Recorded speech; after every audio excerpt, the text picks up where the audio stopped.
everybody. Welcome to the show. We got Toronto at home to Florida tonight. Game 5 of round 2. It's an important game tonight. What do you guys think about that? By the way, I should say, hey, I'm Rick, and I'm here with Goosey underneath me, Eric to the side of me, and hey, everybody from Talking Habs and Don't Puck with Media. Welcome in. And hey, boys, what do you think tonight? Well, this one's going to be interesting, man, because now it's a best of 3, right? 2-2 series tied. So I don't know. It's going to be a rough one. Defending champs versus a team that has something to prove. The Leafs got to want it. We'll see how much they want it tonight. That's fair. Cam left us? You're muted, Cam. He's muted. All right. Cam left us for now. It's an important game. I think whoever wins. Well, I'm not going to say that for Toronto. Florida wins tonight. I think they win the series.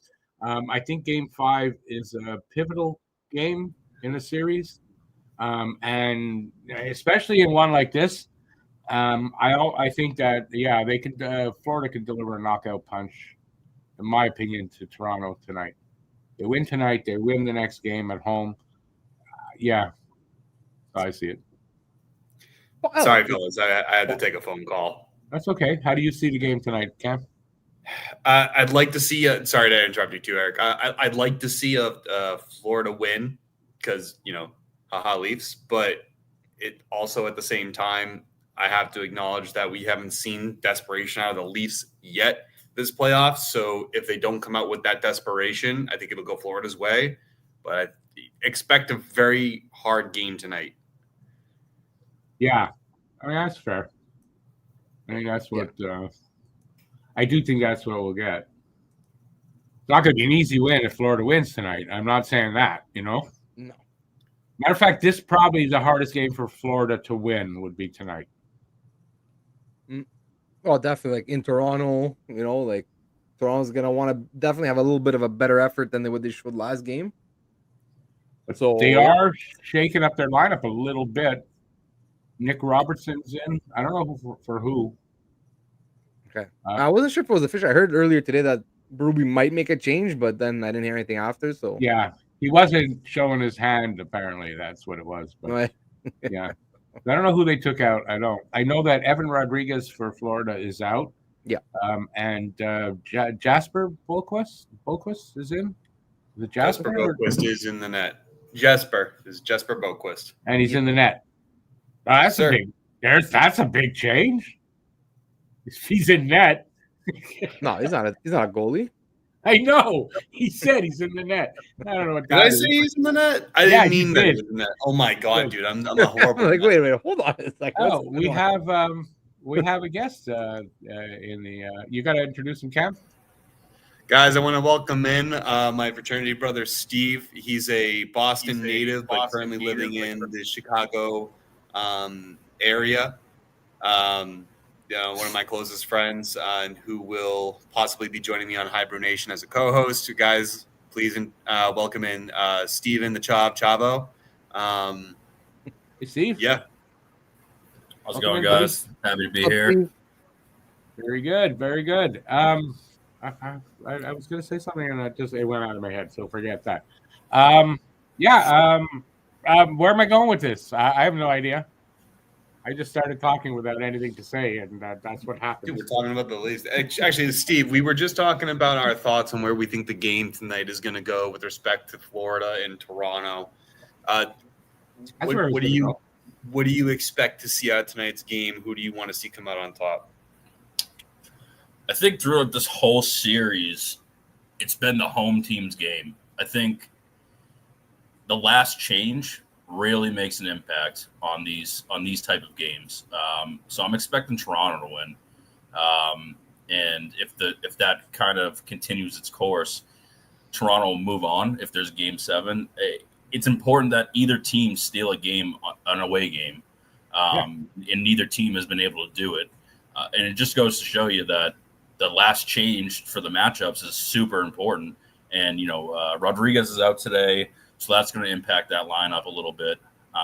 But I expect to see Toronto win. It's going to be a close game. It's going to be a heavy hitting game. This has got all the makings of a great series, and just a hard hitting, fast paced, high scoring game.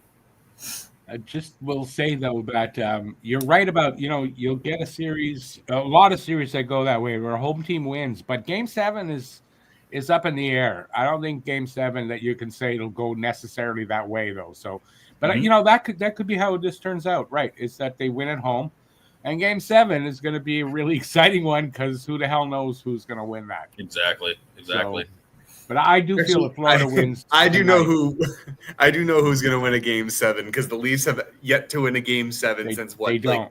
Yeah, I like Florida's chances if it goes to 7. That's for sure.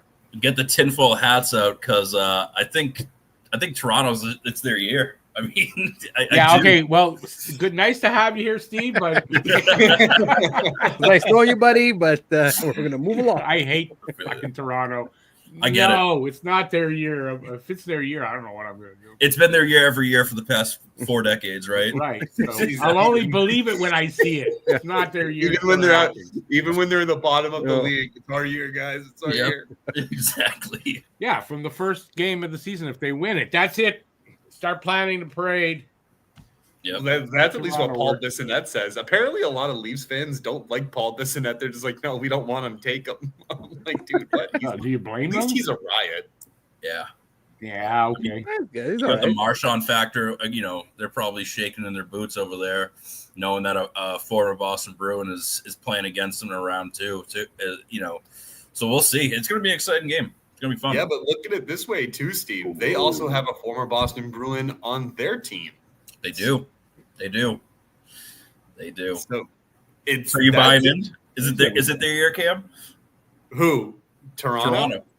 It's never their year, dude. As much as it sucks, from understanding from their fan perspective, yeah, not winning a cup since '67 sucks.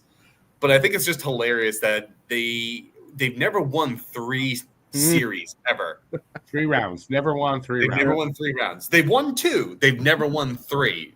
Yeah. And Carolina's looking pretty freaking good right now. Well, yeah. The Carolina point, I told you. I mean, you wanted to rag on them for a little bit. Oh, their division isn't that good. They're a sneaky good team. They are consistently in the playoffs. They're consistently in the second round or better. Rod the Bod over there has got something, going for him. Yeah. The consistency counts. No, I agree with you, Steven. It's not so much to shit on Carolina as much as they I think they're being coached. Their coach is a huge factor. Rod is an amazing coach. I agree. And they made some crazy moves at the trade deadline as well. That really helped them out, I thought. And I thought they were, when it was all said and done, I thought they were instantly a top 5 contender for sure. Yeah, anyone else think that Logan Stankoven has really, really worked out for them? Mm-hmm. Yeah. No, he's fitting really well with that team. Definitely better than Rantanen was fitting at when he was there. I don't know why. I wish with Rantanen it wasn't gelling for whatever reason. But no, he's fit like a glove, and so is Taylor Hall, and it was the other guy they got, Jankowski. So it's it's those little pickups that you make sometimes that really puts you over the edge. More often than not, it's the littler ones than the big ones. Yep. Exactly. And you know what? Carolina's biggest problems every year is that they don't have that, they don't have consistent scoring in the playoffs. That they just don't show up. But this year with the addition of Taylor Hall and Stankoven, I get it. They lost Nietzsche's, whatever. But it's more balanced. The team is just really balanced. And if Svechnikov can hit that next level, that team could be very dangerous. Bruce, I just want to say, Bruce, you don't have to root for Toronto. You don't have to. Yeah. I will say it is obnoxious to hear the USA chants after the Florida games, considering what was it, the 2 goals scored last game were made both by Canadians. Yeah, I mean, what team isn't mostly made of Canadians anyway? So when you guys go USA, but half your team is Canadian. I think there actually is a team that is more predominantly American and European than Canadian. Yeah. Who's last in the league? Yeah, that's probably who it is. I don't know. You don't get. Hey, listen, give some credit to the other leagues, buddy. Canada is no longer just the leading juggernaut in hockey anymore. Yep. No, the gap has been closed a little bit. A little bit, but still, we're still the majority, 67%, I think, of the players. Absolutely. Yeah, you definitely still push out that talent. So and even here in Canada, right? We win if it's not international play, your team is not made up of just that, you know? There's all kinds of nationalities, so it's stupid to chant Canada or USA after a game unless it's an international game. Oh yeah. Yeah, because like look at just Dallas in general, like the fucking Finnish mafia over there. Like I think they have 5 or 6 Finns on that team. And like Granlund got a hat trick last night, you know. So Rico Rantanen has got 2 so far. Yeah. By the way, Steve, this is Eric and Rick. I don't root for any USA team until things change down there, if you know what I mean. I know what you mean, but it's what we explained. It might be an American team because that's the city. The players, most of them are Canadians. So you're going, I won't root for those guys because it's USA, but they're mostly Canadian. Yeah. A lot of them are. Yeah. So I look at it like that. Well, listen, you can say it like people. Yeah, sure. You get to go back and say like, oh, it's stupid that they're chanting USA, but like, yeah, realistically, who are they playing for? They're still representing an American team. Like, you know what I mean? I think that's the bottom line.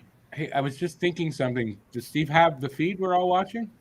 Yep. Yes, Steve is. Awesome. Steve is in the other room. Yeah, he sees it. That's why. So that was the call I was taking. Steve was like, "Hey, so I'm in, I'm in the room. I see the game. I don't see any of you. I need the you piece to this." It happened to me too. Yep, it happens sometimes. Technical difficulties. The only problem with this feed, the announcers and stuff may make you puke with how Toronto centric they are. Oh yeah. That's the only problem with sports. Any Canadian team on a national broadcast, though. No. It's crazy. It's not true. Sportsnet Toronto, because Sportsnet is part owner of the Maple Leafs. Oh, really? Yeah. Well, so they're majority owners. Comcast, right? So sorry, Rogers. Let's put it this way. And I can't say it because Cam will get mad at me. Don't you shut your mouth. Whatever it is, you get my attention every time you say like, "Oh, Cam will get mad at me," and I'm like, "Yeah, probably." Yep, probably will. We're underway, by the way. By the way, for everybody in the chat, we're probably a little bit behind you because we're watching on Sportsnet, but what can we do? At least we're all in sync. We're all here. So Nick Robertson was the only change, right? Like they didn't slot in anybody else, right? I don't think so. And who did they take out? Does anybody know? No idea. I didn't get a chance to go over any of that stuff today, to be honest with you. I did, but there was no answers about that. Just that they were thinking they would probably change their lines, but that's it. Yeah, Berube. Yeah, Steve. It was a surprise to everybody. Berube was quiet about it. Like the only reason I know Nick Robertson was in was because Connor Ryan on Twitter posted it out. Yep. Like it's crazy. I mean, people were speculating Ryan Reeves, but I was talking to Rick before this, and I think that would have been the worst thing for them to do is put him in. He'd put, especially with the penalty trouble that they had in Game 4. Yeah, you can't put him in. But you got Ryan Reeves is out there for one reason and one reason only. In a series like this, it's not wise to put him out there. No. If you're going up, maybe let's talk next round, right? Against maybe the Capitals, right? Maybe even then, you can't do it. Penalties are what put you into the grave in the playoffs. You just can't take them. But we can all agree it would be a typical Toronto thing to do to put. Oh yeah. Well, did you see in Game 4 penalties in the first period? No wonder why you lost the game. You're tired. Yep. Like you're out there dogging. Yeah, I mean, like I think that's what Florida's game plan always is. Like they'll lose the first 2 games, but eventually in the long term and in the physical play, they'll get you. They're just built for that. And even at the trade deadline, all the moves that they made, I'm not a huge fan of what I'm blanking on his name right now. Seth Jones. Seth Jones? Seth Jones, yeah. Living in Chicago right now, going to the Blackhawks games and seeing him, it's just, I remember watching him on TV, on a power play and going behind the opposing team's net, giving away a breakaway that led to a goal. It's like, you can't do that. You're a professional defenseman. Stay in your lane. It's tough to watch, but even some of their moves that they bulked up. They kind of got geared up for another playoff run. With Marchand and Seth Jones and other things. You knew it was coming. You knew it was coming. Yeah, I liked the acquisition of Seth Jones because Seth Jones in Florida does not need to be that guy because they have Eric Ekblad. And I think they got Seth Jones to help bolster the power play a bit because they are missing a guy like Brandon Montour. Mm-hmm. And depth. So, yeah, and it's good depth. He's in the second pairing, which is good for him. It takes pressure off of Jones. And I think in Columbus, he was able to be that guy, but he couldn't be that guy in Chicago. Nope. Yeah, but also in Columbus, right? He was on the first pair, but I'm not saying he was carried by Werenski, but he wasn't the one, he was the two. You know what I mean? So, but then going to Chicago where, he was the one. There's no talent. He was straight up one. Yeah, he had to be the one, but that's too much for him. That's too much. He's not able to be that guy, but they paid him to be that guy, and that's why now, in Florida, he's slotted so much better on the second pairing. What is it? Chicago withheld a couple $1 million, so it makes his AAV a lot more digestible. So, I just want to set this straight for Bruce. Bruce, Americans don't hate us. Americans don't hate us. Okay, so let's not. You're listening to the wrong things. Americans don't hate us. The government might, but the Americans don't.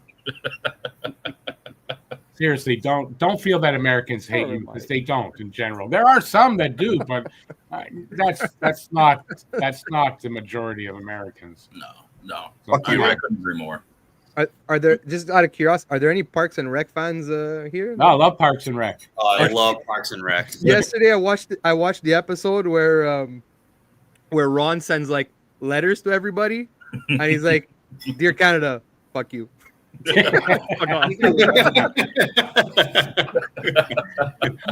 but seriously, Americans, man, they don't hate us. Dude, I love Parks and Rec. There was what, Steve? There was that episode where they're having a cookout, and he goes, "What do you mean? There's no meat in here?" And he goes, "This is unbelievable." And it's well, we have vegetarian, and he just stares directly at the guy. And just goes, "That's no." Breaks the fourth wall there. Yeah, I think my favorite scene was when he goes to the diner. He's like, "Give me all the bacon and eggs that you have." I'm afraid that you misheard me. I asked for all of it, not just a lot of it. I want every single piece of bacon that you have. It's the best. Well, tell me I'm wrong about it. That was the perfect example of an American American Southern thing. Midwest. That's the perfect example of American Midwest. Yep. Yeah, being in the Midwest now, it's the perfect example of it. It's spot the lie. Spot the lie. Did you guys know that guy? So, have you guys ever seen the movie The Founder?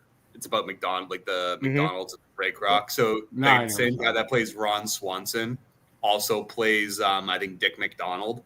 One of the brothers. Yeah, one of the brothers. Yeah. Awesome. The guy's such a good actor. He was also in We Are the Millers. He's hilarious. Yeah, he's good. He's good. He's a good actor.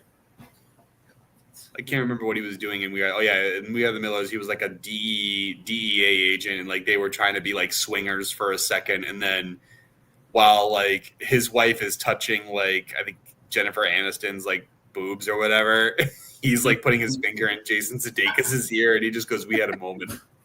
That wasn't him. Yes, that was the actor who plays Ron Swanson. No, it was not. I don't believe it was. Yeah, yes, it was. No. Go look at Steve, you're my brother. You back me up on this. I don't think it was him. I can't remember it right now. It's not him. It'll come to me. It'll come to me, but I just can't remember right now. Yes, it is. That's the guy. Rick, we're fighting. Lots of fight with me. What was the name of the movie? We Are the Millers. I saw it. I've seen We. Jennifer Aniston was it? Yeah, I Jason know, I saw it. Sudeikis? Yeah. Yeah, Nick Offerman is in the movie. So Is he? yep.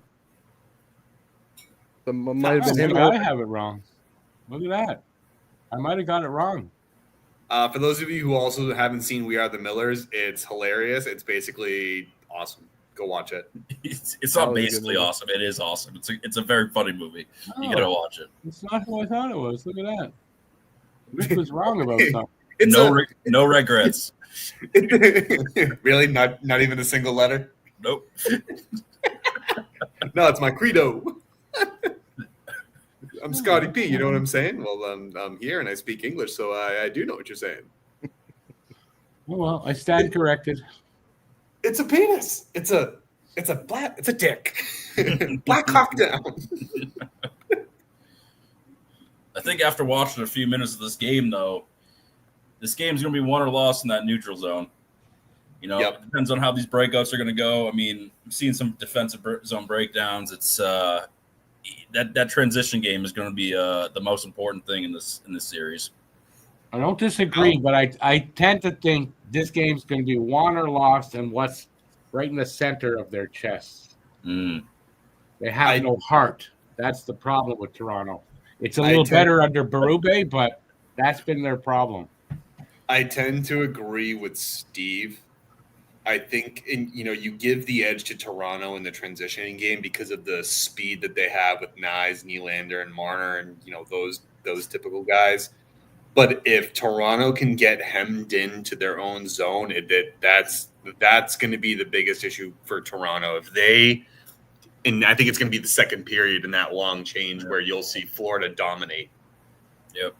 Well, I mean, past couple of years, same thing with the Bruins. The big bad Florida Panthers apparently will just hem you in, especially on that long change. And we all know, how that series went for a few years ago. We never played the series. We never played against the Panthers in any playoff series. Steve, I don't know what you're talking about. The past couple of years don't exist. But he right? blocks it out. He totally blocks it out. It didn't happen. As far as I'm concerned, it's a little bullshit, and you can't convince me otherwise. It's rigged. Well, it's not good enough. It's the final. Dig in. It's the finals. Dig in right now. Oh. Even if it came down to, let's just say Edmonton, Toronto, right, in the final, because Edmonton has turned it on. They have. I don't think you have a guy in the locker room outside of Berube that can kind of do that for them.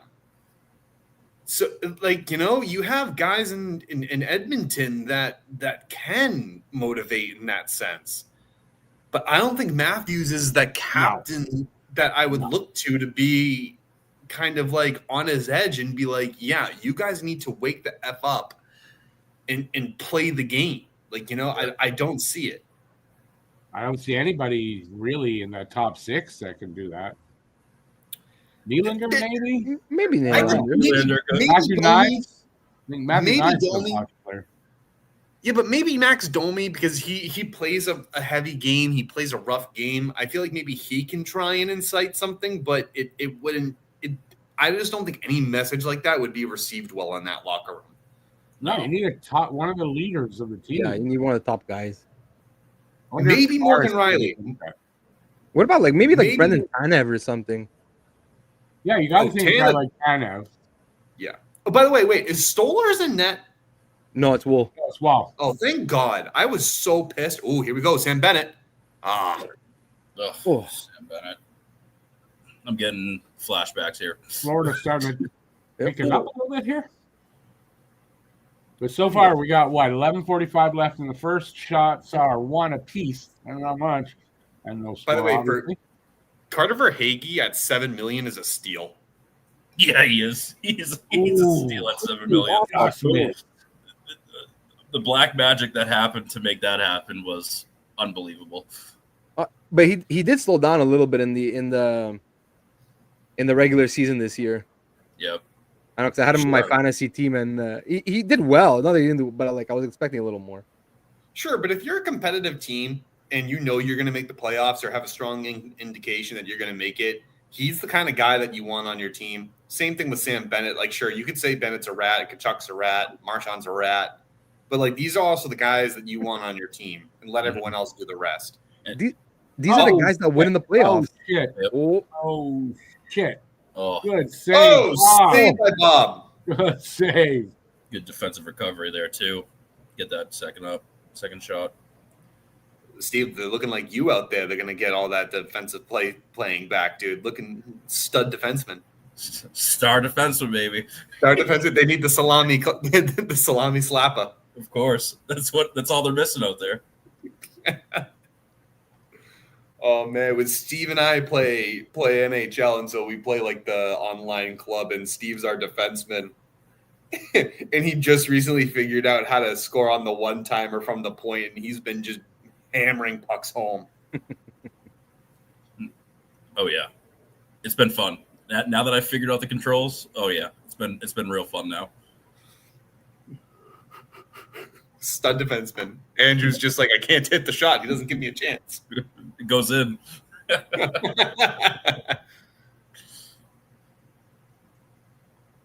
Oh God. Oh man. A lot of bunching up in the defensive zone, though. That's not good by both teams. Shot totals are a little low. Oh my God. Did they score? No. Oh. No, they didn't score, Ooh, but the shot total that guy. was low. Domi, speaking of Domi, got a stick in the face? That was an open 2-on-1 too. I'm surprised they didn't try to dish that. Sometimes you got to be greedy and take the shot. I was gonna say, yeah, probably trying to keep Wool honest, warm him up a little bit, and hopefully. Loving the physicality, though. I'm loving the physicality by Toronto. If they're gonna move on, that's what they need. That's how you have to play against Florida, though. Like you can't let them like push you around. You got to match their physicality. Yep. That motherfucker has no front teeth. Oh, friendly fire. He's missing his on the top. I'm missing mine on the bottom. We make a good pair. I need someone with a mic, like the guy in between the glass. He needs to have his mic on at all the times because I want to hear what the fuck they're saying to one another. Oh, the chirps are going to be unreal. Yeah, that'll never happen. The guy on the beat button won't be fast enough. Did you guys hear what Patty Maroon had to say about one of the best chirps he was ever given? And he just goes, "Oh, well, Matty T told me that I was going to be his pool man once I go retire." I think he'd be even moving too slow for that. Yeah, I know. Oh, man. Oh, Big Rig, come on. You got to love him. I hot take, I hate Fat Maroon. I really do. I cannot stand him. He does nothing. He just stands out there and does nothing. He's the slowest person I've ever seen skate. And yeah, he's a professional, and you know what? He fell upward to win 3 Stanley Cups in a row. And and now look at him. He's slow. You know what? I'm happy for Chicago. Get him off of the roster, build something up. When he came to Boston, I was not happy. He's just slow. If you want to park him outside the crease and, maybe have him tip a shot or, screen the goalie, of course, Big Rig. But if you want him to jump back on defense, he can't do it. He's too slow. Yeah. I mean, he was pivotal in the series, in 2019. Like, he was good for St. Louis. Like, heavy hitter, good depth guy. But, I agree with you. On the latter half of his career, he just played too physical and he had to slow himself down. Yep. That's fun. Yep. I don't think I hate Pat Maroon. I don't think he's dirty, but I wouldn't want to cross him. Like, you know what I mean? No, I totally get it. I just hate him because I can't stand watching him out there.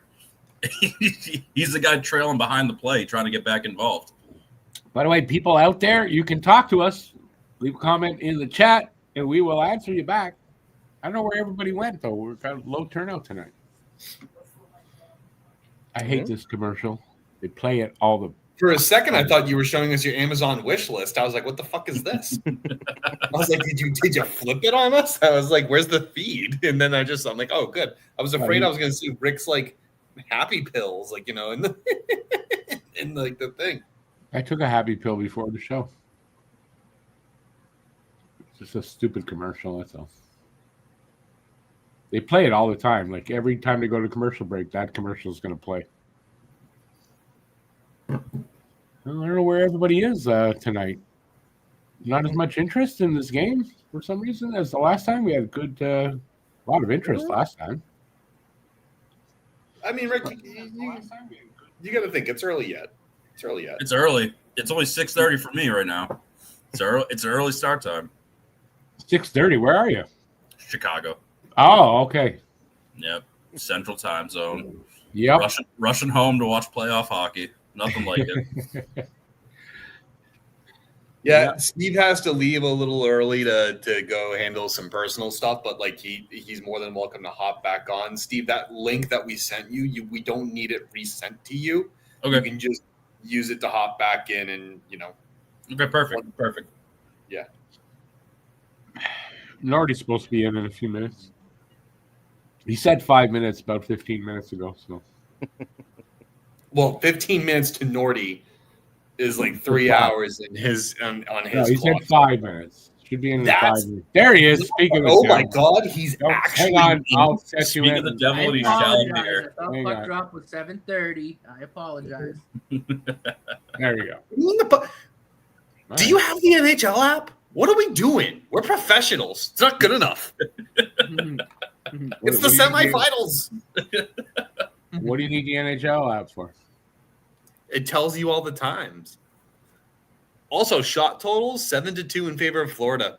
Mm. They're not being shy about taking shots. Nope. Shot. You can't. It's the playoffs. You gotta shoot the puck, man. You gotta put it. It's put the it behind. playoffs. It's the playoffs finals. You got to. Do you guys think Edmonton closes it out tonight against VGK? I do, but I want VGK to win so bad. I want them to go to the finals, but I don't think it's just going to happen this year. I like Jack Eichel a lot. I like Bruce Cassidy a lot, but if they close it out and Dallas closes it out tomorrow, I believe, what a series is that going to be? Edmonton, Dallas. That's going to be a pretty fun series to watch. I'd like to think Dallas comes out on top of that. But what's up with the Dallas players and like all of them scoring hat tricks? Last night, Mikael Granlund, Nico Rantanen, and I'm like, dude, how about share the freaking wealth? Get with Thomas Harley, Tyler Seguin, Jamie Benn. Like, come on, let's share a little bit. It's a problem there with Dallas right now. They're not enough guys are scoring. Yeah, but Jake Ottinger's been really freaking good for them. Yeah. Jesus, Hellebuck has been hella shit. Yeah, yes. Well, I mean, the Blues drove them to a Game 7. The Jets are, I don't know, man. President's Trophy curse. That's just what I'm chalking it up to. Yeah, I agree with Steve there. This is why I've always said you do not build your team around a goalie. You do not build your team around a goalie. And he's been unstable a bit, up and down this playoffs. And last year he was horrible. Oh, his save percentage has been god awful. Yep, in the playoffs. Rick, was it the first goal last night that went in from like 30 feet away that he should have had? Like He should have had the first goal. Yeah, Hellebuck should have had that goal. I couldn't tell if it knuckled or what. But yeah, I mean that just looked like a shot. I mean, if you're gonna have a team like St. Louis, who is young, they're moderately talented. I'm not gonna say they didn't deserve to be where they are, but like if they put that many goals up on your Vezina, likely Vezina winner, because let's be real, he's winning the Vezina. In my opinion, he ran away with it. Yeah, he's a regular season goalie. He doesn't seem to be a playoff goalie. Yeah, but you want to know how much of it is also on their defense sometimes, because their defense has not been great. They weren't able to bolster it the way they wanted to. No. Yeah, but you know what? With him. There's some goals you look at and you're like you want to blame the defense, fine, but like he's letting in some real weak goals, real soft ones, soft goals. Well, yeah, and then you also have the counter argument too. Like that puck needs to go through 5 other people, and then so who can you blame? The coach, fuck him. The blue line, god damn it. Well, now he's got I don't know if he. Because it's weird, though, because you look at his playoff numbers and, like, his first few years in the playoffs, he put up really fucking good numbers. But then the last 3 years have been just god-awful. Mhm. So it's like I don't know if like something happened, like it's all in his head that like come playoff time, like I don't know if he has to like see like some kind of sports Oh. psychologist or something to Woo. maybe break that. Huh? Was that a save or did That the was guy a miss save. the net? I couldn't tell. Wow. No, Eric, yeah, you're right. Like you know, you need a save every once in a while, right? Like Like if you're Yeah. paying a goalie that much money, he's got to More than steal you everyone at least should win. one game, like one. yeah, I agree. Like, Oh, but we're going down the how much money you're paying a goalie to steal you a couple games. Yeah. Yeah. Well, no, he's right though. When you pay Hellebuck that amount of money, or anybody that amount of money, like if you look at Pasternak, Matthews, it doesn't just have to be a goalie. Like if you're going to pay someone $10 million plus, you gotta do something. Yeah. I mean, Christ, what was it? McDavid won the Conn Smythe last year. The last, on the losing team. I think he missed the net. That guy. Yeah, because look, Toronto's the best example. How much does like Matthews and Marner and whatever they got shit on because Matthews come was making- playoffs you guys don't perform? What? Matthews at Game 14 for to change now. I gotta tell you, What did you say about Toronto for Matthews? any negative stat in the playoffs is the best example. What did you say about Matthews, Norty? No, is he at? I forget what he's making. Is it 14 and change now? I forget. 13.5, no? I think 13.5. I can't. Oh, you might be right. But either way, like, yeah, I mean, that's a good example because I know he has stepped it up defensively, but fucking your first line center being paid that much money should be leading the team in goals. Right, 2 goals in 10 games. Come on. He's got what? 1 goal, 2 goals? 2 goals in 10 games so far. That's I don't- solid. That's not good enough. It's just not. Like, I don't care how Something good else. he is on the other end. Oh, come on. Matthews currently stands making $13.25 million, and I agree. 13 He quarter. needs to produce, or he needs to be an influential player. Now, There we go. All right. Who got that? Florida. Speaking of the devil, Matthews Florida. already had to go against. Ekman Oh, Larson? Aaron Ekblad. Let's fucking go. Ekblad, excuse me. This gives me James Reimer vibes. The Ryan Minister of Defense. Yo, Steve, do you remember 2013? I couldn't help but feel bad for Reimer because he was left out to dry. Like him, the way he just laid on that ice, I was like, oh man. Well, it's not bad here. I mean, they're throwing everything at him. I mean, you know? Yeah. Where's their Oh no, I don't blame That was- Wool. That was yeah, a no great time play for by that one. Blockquist. Look, you see how he kind of did that drive by. Wait, Norty, what was his name? Boquist? Yeah, Lundqvist. yeah, not Bachquist. Whatever the fuck. Boquist. Books. no, that was a hell of a Steroids heads up with the play first by him. goal? Skate across. ABL. What does he mean by that? Steroids with the first goal. What a guy. Oh, Ekblad. Yeah, right. Yeah, I know what he means. By. Hey, he just took something that he didn't know what it was. Come on, Oh yeah, sure. give a guy a break. I think your call, Cam, for the hemming in for the second period is a little early. They're doing a pretty good job of keeping that puck in their offensive zone. It's even trying to break out for the Toronto. It's just been a struggle for them, man. It's just been a struggle. Well, that's what I mean. Like, I guess when I said like, I meant it in general. Like, if Florida can hem you down, you would see it more prominent in the second period because of the long change. But Yep. any time, really, like if they get extended zone time, I'll forget it. Yeah. But no, They- you're right, Steve. Like, They stand tall on their blue line too. They don't let people just walk in. Nope. They're a good defensive team. I'll give them that. What did Under 5 left. I was gonna say, if the Leafs lose this series, it's not because of their goaltending. It wasn't because No. their goaltending let them down. It was because everyone else couldn't get the job done. Like you look at Wool, look at Stolarz, they performed to Yeah. exception. Wall's playing well. Just they're letting Defense isn't. they're Should giving be up clearing too out many this puck. shots.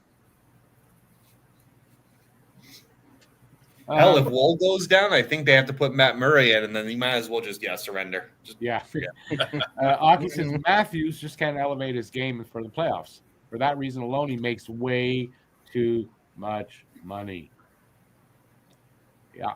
Who remembers Jose Theodore and his Rogaine steroids? Well, that's right. Theodore it's true. Theodore got nailed for steroids, but it was from the Rogaine he was taking to grow hair. I remember that. Well, after you said it came back, I remember that was a big thing here. But didn't they then put like Rogaine on the list of stuff you're not supposed to take?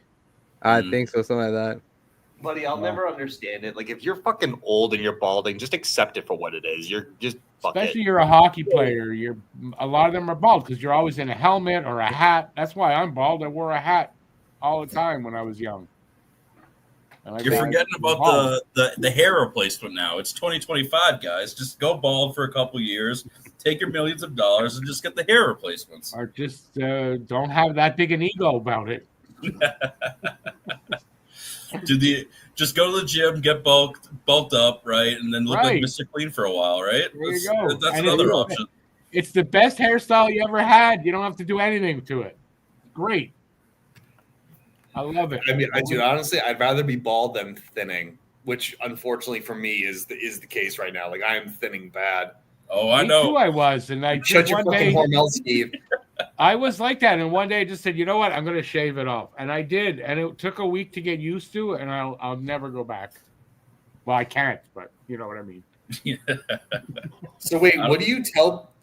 So what do you tell people when you have to go like wash your hair? Do you just like, sorry, I have to go wash my scalp? I don't have to. I gotta go wash my beard. I don't have hair to wash on my head anyway. To replace it. I needed an excuse to get out of things. Like 3 weeks with a fucking pure blonde toupee. I don't remember his video. Where'd that come from? He's going to be like Rogaine. One of the Spice Girls. I don't remember that. No, because Jose Theodore is married to a VJ, like a video French VJ, Cloutier. I don't remember that. Spice Girl.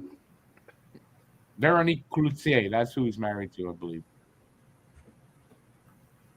I'm a Spice Girl. I'm just spicy. Yeah, scary spice. That's a good one. They call me cumin. He had a full head of hair because he was using Rogaine. I mean, that's why, obviously. Of course. Right, obviously. Well, what are the names? Like ginger and like, I don't know, like ginger spice, ginger, baby, spice, scary, posh, baby, sporty. And jerk off. Don't ask me why I know that. Don't ask me why I know that, but I got them all for you. Yeah, I don't want to know either. Hey, listen, dude. There's no shame. They were all pretty hot. So. Oh, Baby Spice, the best. Okay, you would go for the one named Baby Spice. She's a hot blonde. What do you want from me? There you I go. have a type. You can't underestimate the hot blondes, buddy. Of course, and Ginger Spice. I like a redhead too. See, I'm scared that they they might not have a soul, and you get wrapped up, and we're all in trouble. BL, you know that's not true. You know that's not true. What? That you used to have a full head of hair? I believe you used to have a full head of hair. I didn't lose my hair. I've seen pictures of Rick with full head of hair. I didn't have. I imagine Rick with a mullet. That's what I had before. I was going to say the same thing. All I had was hair in the back. That's all I had. He's gonna look like a little Billy Ray Cyrus. Yep. Business in the front and party in the back. What's up? That's right. No, but I wasn't doing much business in the front. It was all party in the back.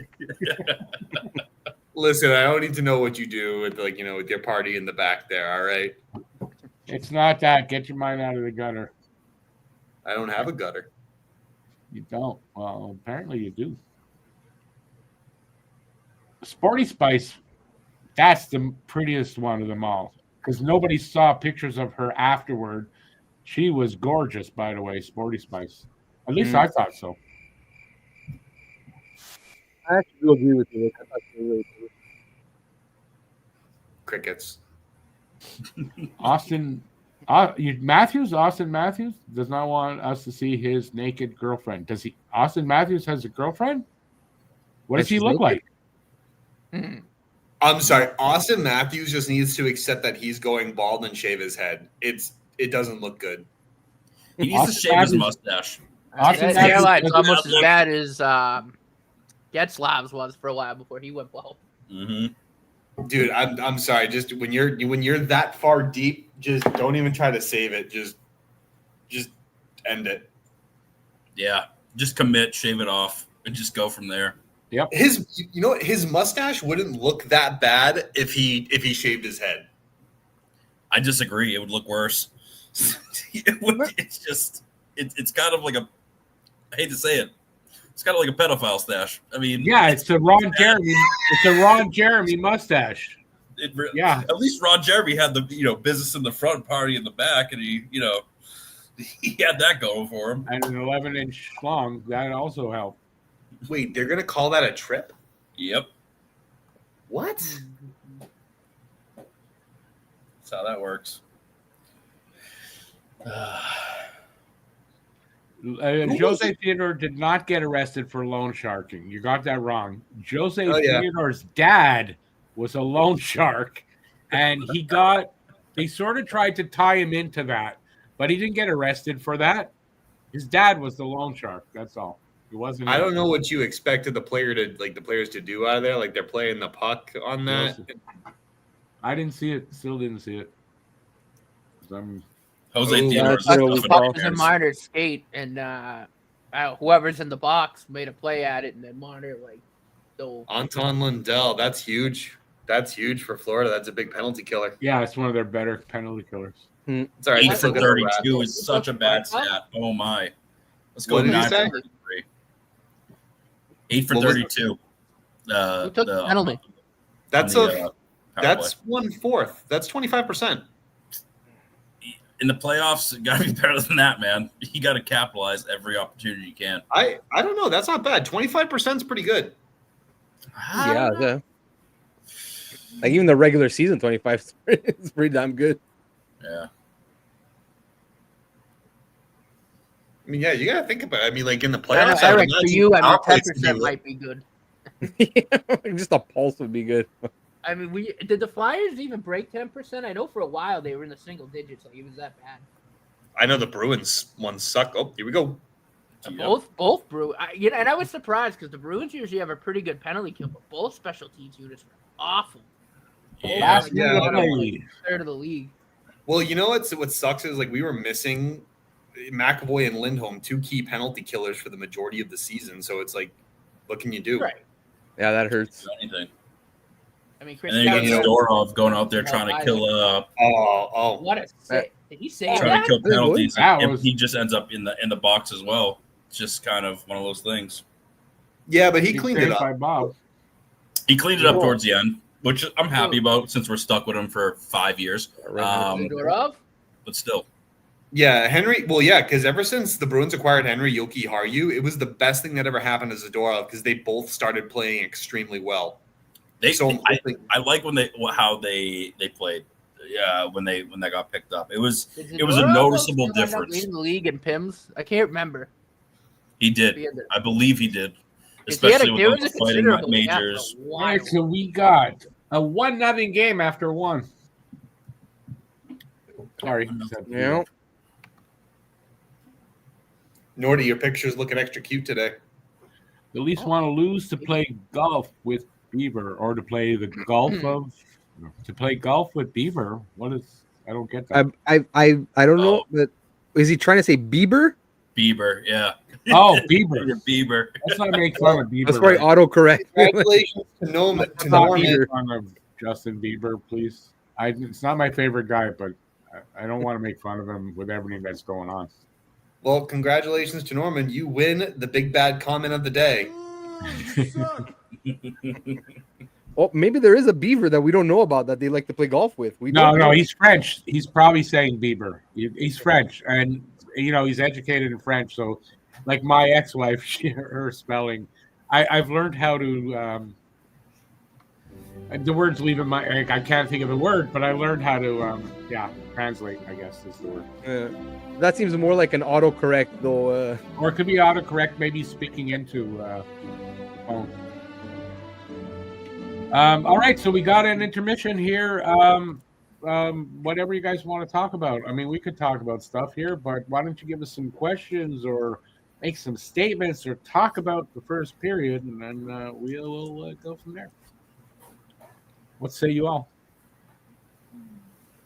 We should just all leave. Let's just all leave now. I say Gangnam Style. Come on, Eric. What's wrong with you? Whoop. No, you can't. Hey, listen. The only reason why my camera's off is because the Wi-Fi in this hotel is crap. Oh wait, I got my camera off. You know, everyone knows why mine's off. Ha ha ha. There you go. We're the no face. I gotta get myself a little picture. Wow, look at this. Now we're the Men in Black. Men in Black. We're the men in. We're the men in. So we're all gonna just stay off here? Yep. Buddy, I can turn on my camera. It's just gonna be super bad. No, Cam and I are the only ones right now. Buddy, I'm also shirtless. My titties are out, and like I have Cheetos on my nipples. So like I don't know what you want from me. Very provocative there. That's crazy. Put a shirt on. And maybe use some or those man wipes to clean up the Cheetos dust off of you. Nah, dude, I'll just use my tongue, just like lick that flapping. It's so Does bad. Toronto look tired to you guys? Yes, they do. Tired? Definitely looks tired to me. I think they got a little bit of wind back with that penalty, the power play, but you can tell. I think they came up flat-footed. They just have to figure out a way how to get out of the neutral zone. Like Florida is just stifling them. They can't break out of the zone. Anytime they try and like go into transition into the other zone, it's like they're just there. They're there to stop them, and it's a counterattack the other way. They got to figure something out. I don't know, change something up. They got to do something. This is where I think the coaching is going to be pivotal. Is Alex happy about the hire of Rick Tocchet? No. No, he's definitely not. No, he's not. Alex is not happy. He was bitching about it all day in our group chat. BL. He was just like, I can't freaking believe it. 5 years, $25 million. What do you guys think of the hire? Just never mind the contract, but what do you think of the hire? I mean, I think I think there were better coaches out there, but also like kind of looking back at Rick Tocchet's, resume, he never really got an opportunity to coach a decent team. Like he coached Arizona. I think he did also coach Tampa Bay, but they weren't great at that time. They were still up and coming. And then you look at he had that one good year with Vancouver, and then Vancouver decided to nuke themselves. So, I mean, I think Flyers got a quality coach out of Tocchet, especially with where the direction that team is going. But, you could have gotten maybe another guy. But I didn't see Flyers, pivoting back to Peter Laviolette. I didn't. No. For them, it was the best option. Yeah, I think it was a good hire. I think it's a good hire for them. Oh, look, like I don't mind the hire. Like, look, personally, I was thinking that they would go more in the direction of like someone a little younger, someone that like a college coach or an assistant coach or someone a little younger that could like grow with the team as well. But I think this hire, what it tells me is that the Flyers, I think, are just now they're ready to take really take that next step and have like a big off season to start competing.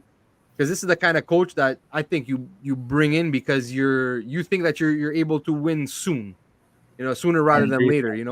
I agree with that. Well, yeah. And again, like if you look at Tocchet's history, like his Tampa Bay, I don't count that he took over a team like I think halfway through the season or something. They were terrible, whatever.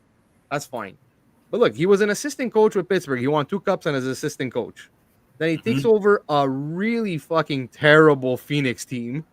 And like he got them to the playoffs once. He came close another time, and like with a team that had no business even being close to the playoffs. Yeah. And then like when he took over Vancouver, I think he had like a 6-11 winning percentage of that half season that he coached. And then like he had the really good season last year, and then look this year the team, not him, the team just imploded because they couldn't fucking stand each other. And so I think he's a good coach. I think that there's possibility there, and we'll see. Like at the end of the day, you don't even know. Like they could have hired like Freshweiler or Mitch Love or who knows, and like it could have been a complete disaster. So yeah, at the end of the day, you don't know. We'll see. You're getting a pretty stable coach, at least, I think. Yeah. Which Philly needs. I mean, I think so. They need some stability in that organization right now, especially with where they are. With, I mean, their division isn't that strong. It's anybody's game over there. If you get some stability, you can edge out some wins and potentially make a wild card spot, and maybe even, you know. Yeah, I think that's what they're thinking. Yeah. Be better off, you know, in a couple of years to even, you know, I wouldn't say win the division, but you know, 2, 3. I can see that as a possibility. I think Philly needs to get a goalie. Oh, bad. They need a 1C. When has Philly not needed a goalie? Well, I can name a time period, but then the guy is currently under trial. But yeah, there was a couple years where it looked like it was going to go well. And then 2018 happened, and and I think the time before that, the guy got killed in a car accident. Yeah, go way back there, right? They've always had trouble with goalies, and I never liked Hextall, so I won't count him. I just want to go back to this. Wasn't bad. I know this is probably not serious, but what do you think of that? You Bruins guys. I doubt it. I heard Eric Martino was in the running for head coach of the Flyers. But I don't know. I think that would have been I only got one interview, and they never called me back for a second. So unbelievable. Let's talk. Bastards. Let's talk about this. Aki says she was a little late to the party. What does everybody think about, or thinking about Matt Fay's car accident and the fact that he left the country illegally after? I wanted to say this one thing, and I read this today. Nick Bobrov, the reason Matvei Michkov was not chosen by Montreal was Nick Bobrov looked into his eyes and said he didn't like what he saw there. Okay. I mean, listen, Matvei's a young kid. He's talented. He's going to make mistakes. He probably doesn't speak the best English or any other language that, like, he's going to make mistakes. You're going to have issues in the beginning, but I wouldn't look too far into it. Nah. I'm not too worried about this whole thing, this whole situation. Now, if it's persistent, then you have a problem. But I feel like for a young kid who's, 19, 20? Yeah, I think he's 20 now. Yeah, give the kid an opportunity to show his character. And I mean, the car accident, bad, but leaving the country legally, I mean, accidents happen. Like that's more common than you probably think because these guys are all on work visas. You know what I mean? They're not. They're under strict policy. Like Yeah, but he was in Mexico. Where was he? He was somewhere. He was in Dubai, no? Dubai. He was in Dubai. Yeah. But I don't know. But I didn't hear anything about this. But I didn't hear anything about leaving the country illegally. So I didn't hear that either. I'm not quite sure what that means because I don't know if you read like his lawyer's statement and everything that happened. Like he wasn't drunk. They took alcohol tests and everything. He wasn't drunk. His friend wasn't drunk either. It was just an accident that happened, and apparently it was the car rental place that was extorting Mishkov. Like I don't know how you even would have left. Apparently they were withholding his passport. Like I don't know the story, so I don't know. Oh, I don't know. There's a lot of stuff that's been coming out. So like, I mean, I don't know how car rental laws are in other countries, but like, I feel like I don't know why. Like, why would you even rent to a 20-year-old kid? Like, I know in the U.S., I don't know if it's the same in Canada, but in the U.S., you have to be 25. I don't know how those laws are in different countries, but like, who even? I don't know. I feel like even 20 still is a little young. Is too young to rent a car, so I don't like. It is here. I think you have to be 25. I know in the U.S. it's 21. That I know for sure. But he probably can rent a car in the U.S. under 25. The liability insurance though will just kick you in the nuts. Yeah, here I don't think you can rent a car under 25. I don't think you're allowed. So, you know what? I'll agree with Cam. And I don't know who's at fault. I don't know anything really of the story. But if something like this keeps happening, it's a problem. One time, not a problem. He's a young kid. As long as if he did something wrong, and he learns from it and he doesn't repeat, then there's no problem. But did he do something wrong? I think that's in the air, kind of. From everything that I read, it didn't sound like he did anything wrong. Like he was driving, he was a passenger in the car. His friend was driving. They got into and it wasn't a serious accident. You look at the picture of the car, it's like the bumper's a little cracked on the front passenger side, but it's not like smashed in or anything. No, I saw that. And from what I understand and what I hear about Matvey, like he's a well-rounded kid, and like but again, like think about like where you were when you were 20, right? Like you're new to the world, and I was an asshole when I was 20.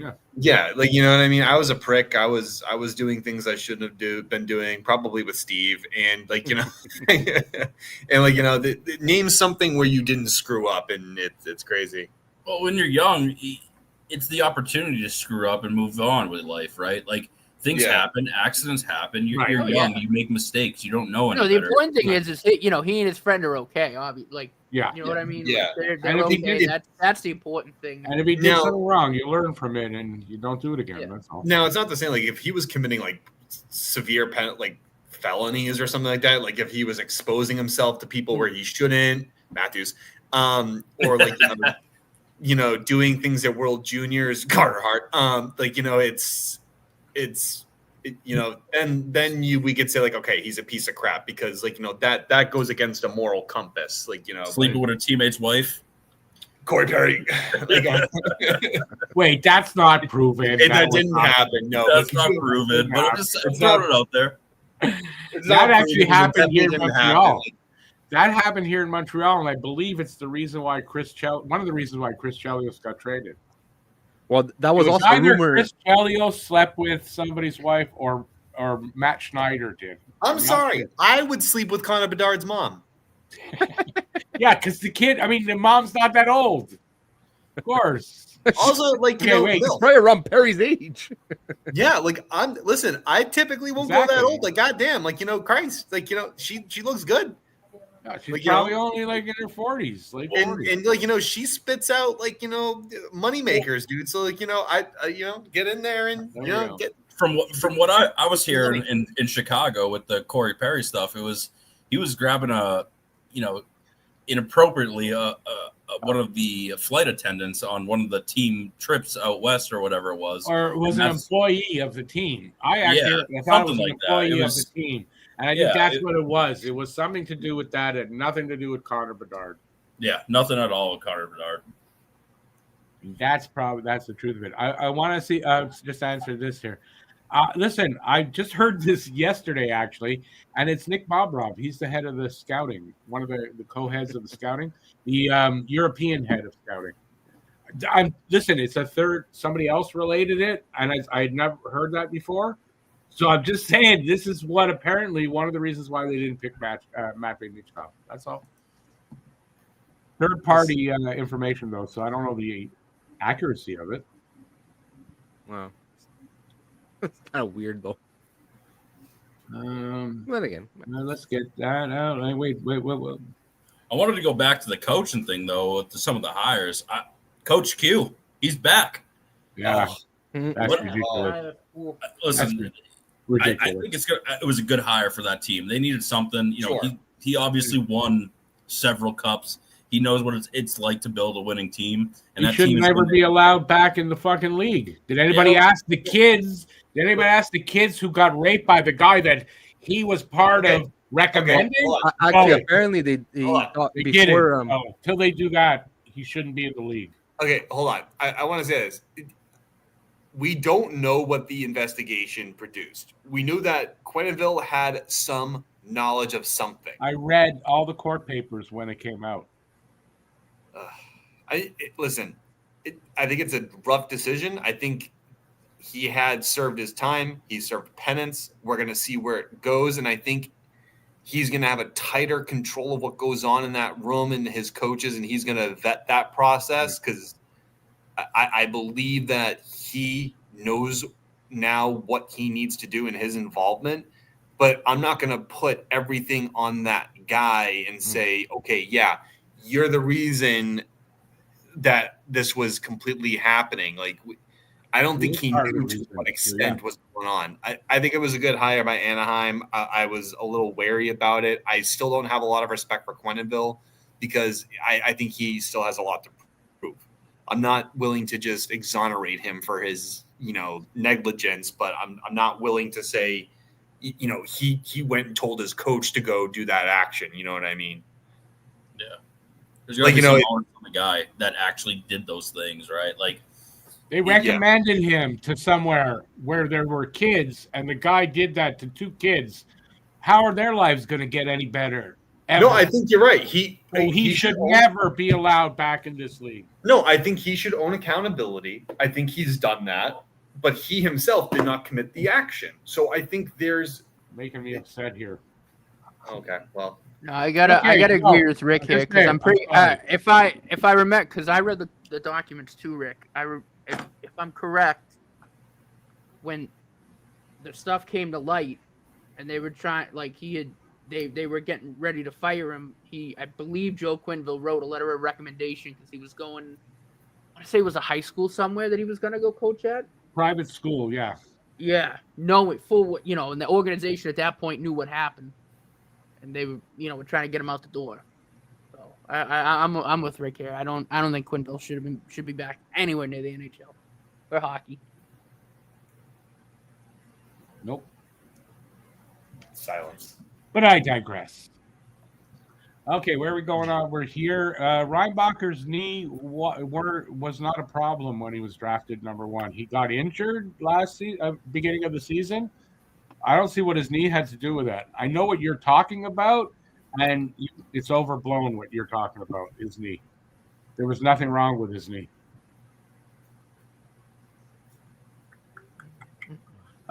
This one, didn't something happen between Hoffman and Carlson? Yes, that was his wife, though. Had nothing to do with Hoffman himself. I don't know how you're relating this together. No, Hoffman's wife did some horrible shit. Yes, I remember that. Yeah, but that wasn't Hoffman per se, right? So I don't know how you can blame him necessarily. But his wife was a lunatic. Well, no, because Carlson and his wife, their baby died. Yeah, and like Hoffman's girlfriend was saying some really horrible shit about what either they did to the kid or just horrible shit about it. Yeah, I know. Yeah, there was like something that kid, like his son was stillborn. And something, it wasn't their fault, and they were saying like accusatory things she was saying about it was horrible, like what she did. Yeah, I remember Hoffman that. Have paid the price for that? I don't know. Should Hoffman have paid the price? I don't know. Well, then think of it this way. You can easily compare that to Quenneville. Like, should Quenneville paid the price for what somebody else did? But Hoffman. You cannot equate those two things together. I don't know. Making fun of someone's dead baby, it's kind of fucked up. Like, no matter which way you look at it. Listen, I'm not saying Quenneville's innocent, but I'm not saying Hoffman's innocent either. Like, there's an accountability factor by association. Sexually assaulted, it's pretty nice, I guess, compared to that. Then. We're underway in the second, by the way. I'm just saying, like, there is such a thing as called guilty by association, which I think Quenneville was. Quenneville was directly involved in recommending that guy, I believe. He wasn't directly involved in touching the kids. Like, but recommending a guy somewhere where he could do it again. Yeah, but was it Quenneville? But was it Quenneville that gave him the letter of recommendation, or was it like someone off on it? Brings a pipe. It was part of it. Yeah, but that's different. Like not different. I could, if someone if I'm coaching a team, but like my general manager gives a letter recommending this other guy, like I have nothing to do with that letter. Yeah, but he did have to do with it. So I'm sorry, I don't agree with you. If I had a thought and it went out of my head. It's a difficult situation. He had stuff. No, I'm sorry. It's a difficult situation, and I'm not exonerating him nor anyone else involved in that. But I think he had a lot of learning to do. I think he learned from it. 100%. I'm sure he learned from it. I'm sure he did. And look, Sure he like did. I said, like you got to let him prove it. Like if he was the one that actually committed the action, no, keep him the hell away from the league, keep him away, like do all that. But he didn't physically do anything wrong. He had a misjudgment, and like now he's got to learn from it. Like what I mean. I listen again. It doesn't exonerate him. I still hold him accountable for that. He's the coach. He's ultimately Well, responsible. then he shouldn't have gotten back in. My opinion. It's just my opinion. You guys don't have to hold that same opinion. Yeah, and I just want to make it clear from my perspective for those who might just say like, oh, well, Cam's being like, justifying this guy. I'm like, no, I still think he should be held accountable. It's just, there's a difference between being the person who committed the action and being, guilty by association in this. Well, let's move on. Crickets. Crickets. Oh, let's move on. Toronto's taking us to Pipe City tonight. Nothing but post all night. We're going to Pound Town in Toronto. Pound Town. Someone's getting fucked. Great segue from the conversation that we just had. Not a very good one. You're right. Good job, Rick. Way to make it awkward. Wasn't needed segues there. You guys Great, segued there. DPM's going to put you under freaking investigation now. We're going to need the full thing. We're going to need this whole thing. It's now we're in a court. Special victims unit, right? Yeah. Yeah. Oh man. What's the shot? The shots are 14-8 in favor of Florida. At least Toronto came out a little bit stronger this period. They did. They came out with some wheels. Oh, wow, look at those numbers. Games 1-4.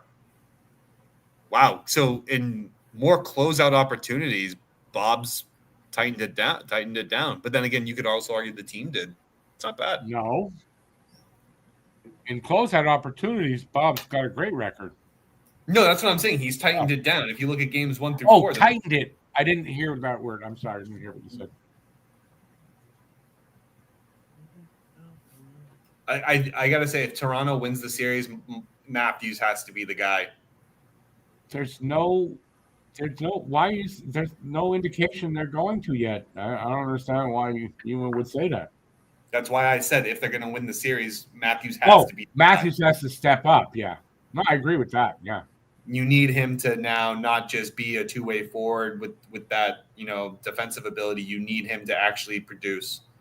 He's supposed to be a guy that can get the goal scoring record eventually. Where's he scoring here? Nowhere. No, last year he was because of his year last year, he was on pace, but since then he's dropped off. He's dropped off a lot. And Steve, to now going back to what I said in the first period about hemming in their own zone, look at this. Oh. Yep.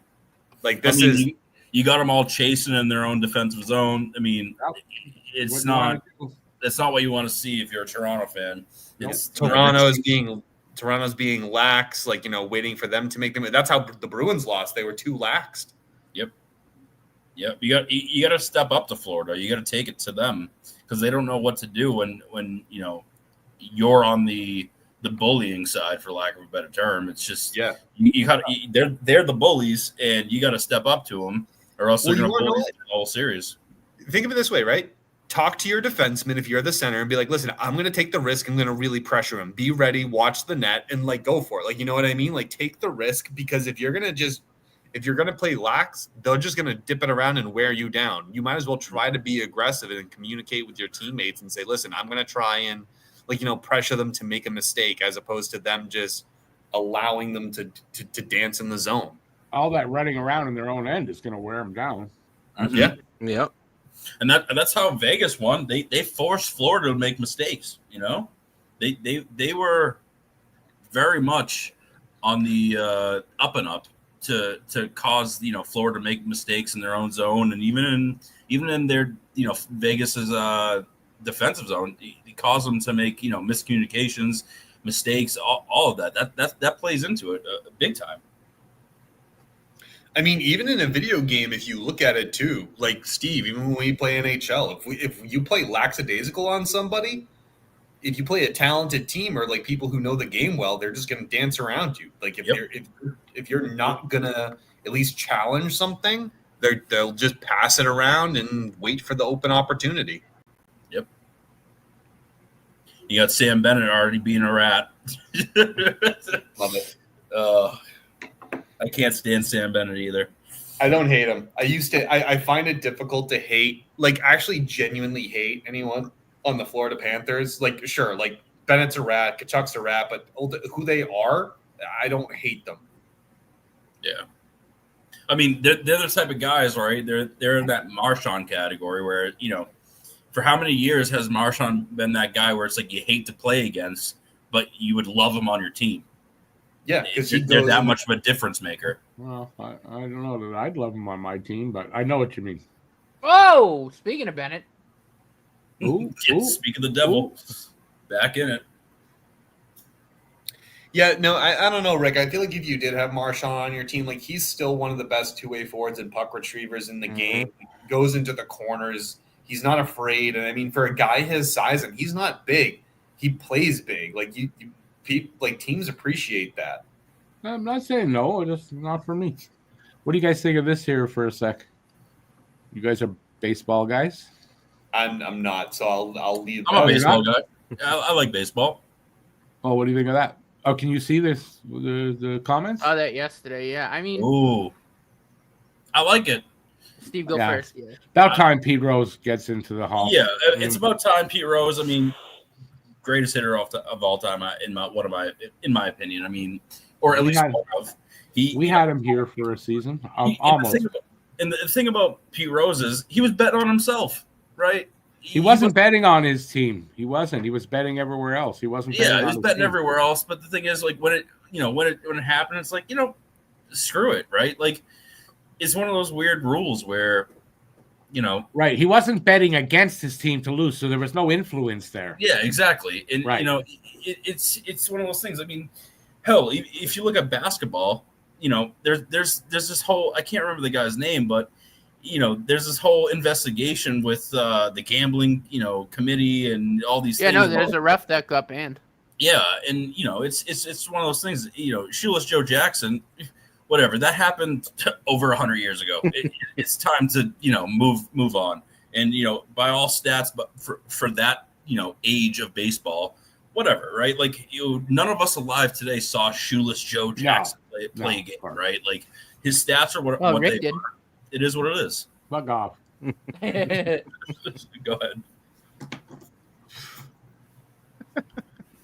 8 men What was out. there when they invented the game of baseball? Yep. Baseball was invented where? Apparently Cooperstown, New York. But that's sort of it might be, but it might not be. Exactly. We don't know. Right.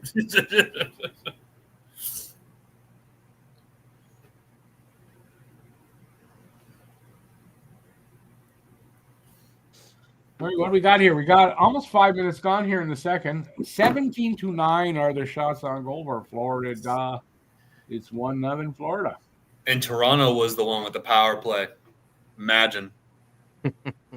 I Rick, I agree with you. If Florida wins tonight, they close it out in 6.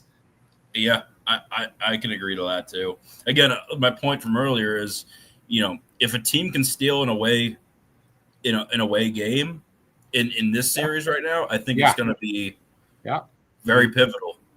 Well, because you got to prove that you can win in the other team's barn. You know what I mean? Because going into Game 7, like it can get weird. Like, you know what I mean? Look at the Bruins in 2011. That was one of those series where it went the way Rick described, but the Bruins came with a ton of confidence. Even in 2019, a couple of awkward puck bounces. Anything can happen in a Game 7, right? That's what makes Game 7 so beautiful. It's just it's just one game, and anything can happen. But I think there's more at play here with Toronto. They're losing confidence in themselves. They've got to start questioning themselves at some point. Can we win? See, that's where I agree the most, is because that shifts all the pressure. Because Florida won a cup last year. In theory, you can think about it and say, well, we really have nothing to lose. Toronto has way more to lose than Florida. So that pressure is insurmountable. I think I'm going to disagree on that though, because it's like you shouldn't be questioning can we win? You know what I mean? It's like you made it to the second round of the playoffs. It's like we need to win, lock it in. This is Toronto though. This is Toronto. It is Toronto, but they're just another team, and you got to have that self-confidence in yourself to be like, no. Whatever happens, awkward puck bounces, we're going to win. But every year it's the same for them. Every year this eventually happens. So I'm saying here they are again in this kind of position. It starts to play in the mind. I know that it does on them. No, I tend to agree with Steve. If it wasn't Toronto, I definitely agree with Steve, because if you look at like 2023, Matty Tkachuk said that they were going to come back to Boston for Game 7, and look what happened. You said the right thing. If it wasn't Toronto, then I would agree with Steve too. But it's Toronto. No, I think Steve Dangle puts it perfectly, right?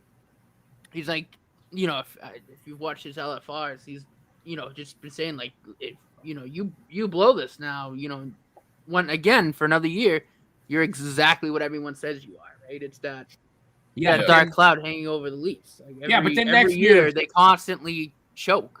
And then next year, Steve Dangle will be, as soon as they get a win in the regular season, I'm all in. This is our year. Yeah, it's the same shit every year. Yeah, but you want to know wow. Did that get tipped? Yeah. If that didn't get tipped, that's bad by Wall. But you want to know what though? When your last cup win was 67. What else are you gonna do? You might as well try to believe as much as you possibly can. Like, I don't fault the fans for being like, this year's our year because you have a talented team. But it's the incessant fans that just don't care what you say. They're human beings, and it's just a natural. Tipped by their own player. Florida goes to number 24, Scott Lawton. Great tip by Scott. I think he forgot what team he was playing for. Oh, that's bad. That's a bad goal. Oh man. You can't blame the goalie on that one. Oh, Berube's silent. Oh, I love to be a fly on the wall. You ever notice Lawton looks a lot like Austin? He looks too much like him. He's gonna, pay the price for that. Oh God, Florida's taking it to them now. But one more, keep going for it, and that's what they're doing. Yeah. No, I mean destroy them, and then next game is going to be a lot easier. No, the hardest game to win is the fourth. It always is. Always is. This is the hardest game for Florida to win tonight. This is going to be the hardest game in this series. You think so? Yeah, I really do. Because this is the one. If they win this, they're going to have this series. And I'm a firm believer. Game 5 is the pivotal game in most. I mean, Rick, right? We saw that in 21, right? When the Habs won Game 6. Game 5. That was the same. Well, yeah. And then they won 6, and that was 7. I mean, Game 7 was Toronto's worst game. And I called it that year too, right? Gone. Yeah. I said their sticks are going to get tighter grip, and their confidence is going to go, and that's what happened every game.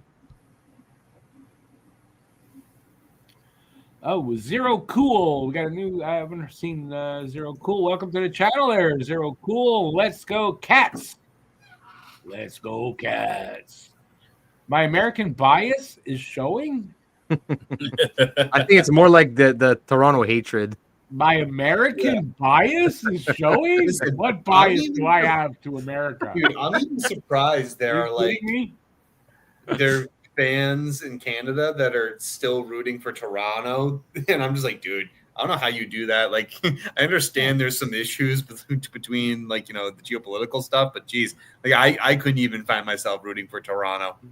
No. Okay, you gotta take it as it is, right? Like, you're better, Joe. Kim, can you imagine being a fan of any other team aside from the Bruins? I am.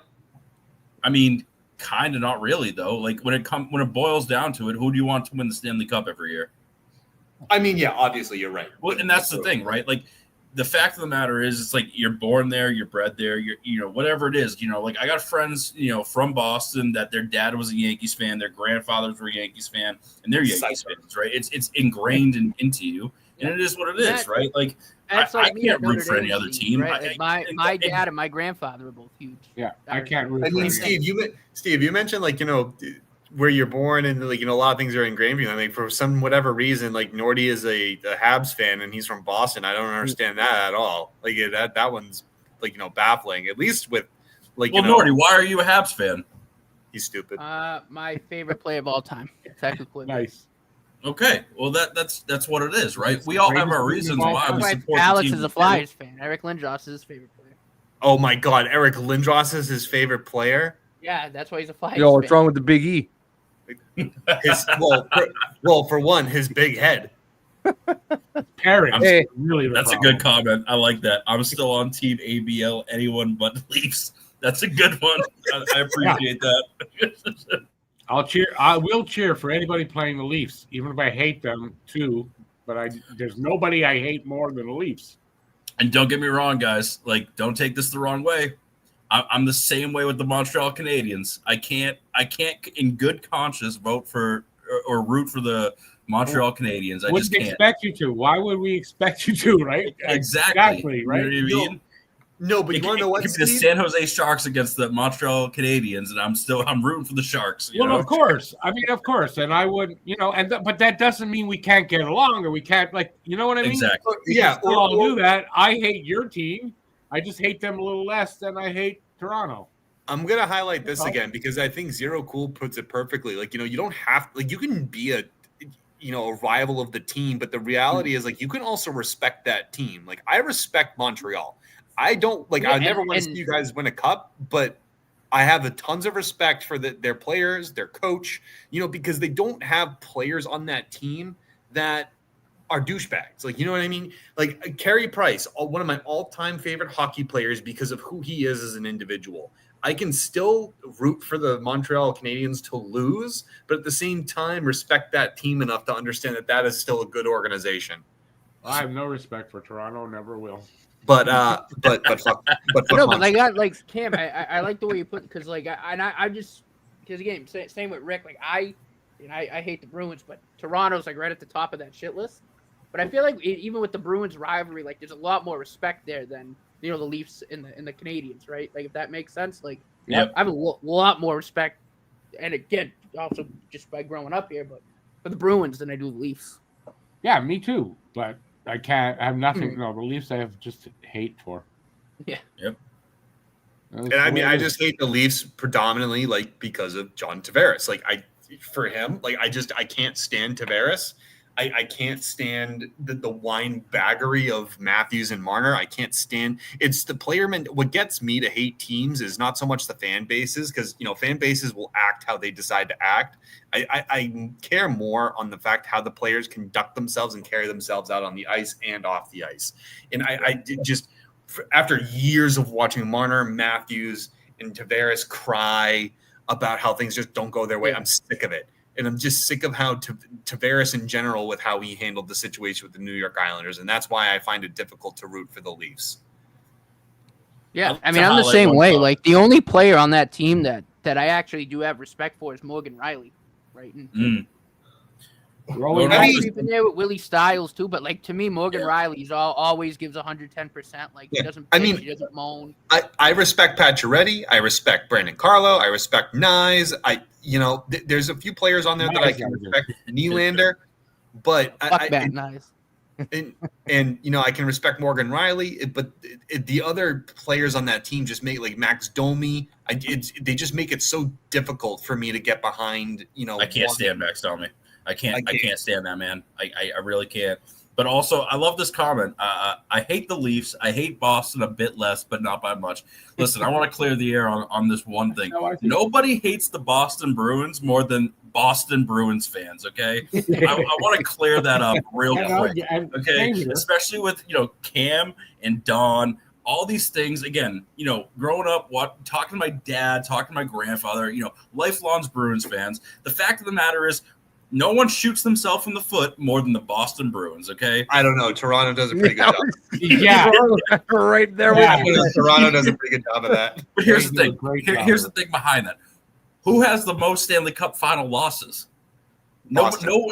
Exactly. No one feels that pain more than Boston Bruins fans. And you can say that, Steve. You can say that for any Boston sport. No one hates Boston sports more than Boston sports fans because if we don't succeed, then we just hate our lives. You could say the same thing about Philadelphia fans because they're the most insufferable pieces of shit. No offense, Eric. Love you. Listen, you guys had a good run. Philly had a good run in the 70s with the Broad Street Bullies and the Big Bad Bruins, right? Like, we have that, but again, it's the constant, screwing over, the president, the GM making poor decisions in the Jacobs family, not spending money when they could spend money, because they wanted to be cheap. It's like, again, nobody hates these things more than us. And that's like me with John Henry and the Red Sox. Of course. Well, you know what? Look, I will say this: Charlie Jacobs is better than his father. Like, I will say that. At least, like, he's better than how the historical Jacobs have done it. He's like, all right, yeah, we'll spend a little bit more money. Oh, scores! Oh my God, yeah! That might be the hockey game. Wow, That's it. Game's over. Yeah. Nail in the coffin. Yeah, game's over. That is over. a nail in the coffin. Nail in the coffin, boys. Wow. Brad Treliving's going. What will He don't look too happy. That Boquist? Brendan Shanahan needs to get fired if when Boquist, the guy they put in. if the Leafs. Did he? Is it him that got it? Yeah, Boquist. Yeah. Oh yeah, it is. That was a nice pass though. Fucking nice pass. Nice. Series right there, yeah. Might be the Toronto series does it right again. there, Guru, right Toronto does it again. Lets us all down. there. Toronto didn't let me down. Was it just par for the course then? They did exactly what I wanted them to do. Exactly how I expected this series to go. Yep. So far. Yeah, it's Well, I not guess- over yet, but It's not over yet, but you can tell, it's one of those things where I guess it works out as a Bruins fan where, hey, we needed this team to go to the Eastern Conference Final. And does anybody know how many games Brad Marchand has played in the playoffs? Is it at least 50%? Because I'm really looking forward He's to played in all. He hasn't missed a Okay, game. perfect. As long as it gets to the Eastern Conference Final, we get our pick out of that and make Well, that yeah. trade less a little bit less of a sore in my my ass. it's good. It's good for you guys. Wait, we're being insulted here. I still can't Don't believe need I to- celebrated. my in Canada the ball series. cap? What do you mean, my I Canada? still feel ball icky cap? about it, but Not a Canada ball cap. You It know. just says Canada on it. Yeah, I It's a gotta dollar say, store. This is a like, dollar store hat. Like, this is not a big hat or a great hat. fellas, I gotta say, like, this is kind of what I expected from, like, since game one. Like, I expected Florida to play like this, but, like, now the Leafs are starting to show that they're kind of folding a bit. Like, they're gonna need. I don't think there's any shot in hell the Leafs are winning in Florida. The I Leafs don't were think- not going to go to the freaking finals because they fold. Like, it's Listen. cheap shirt. I will say this: we have yet to see how the Leafs respond with desperation.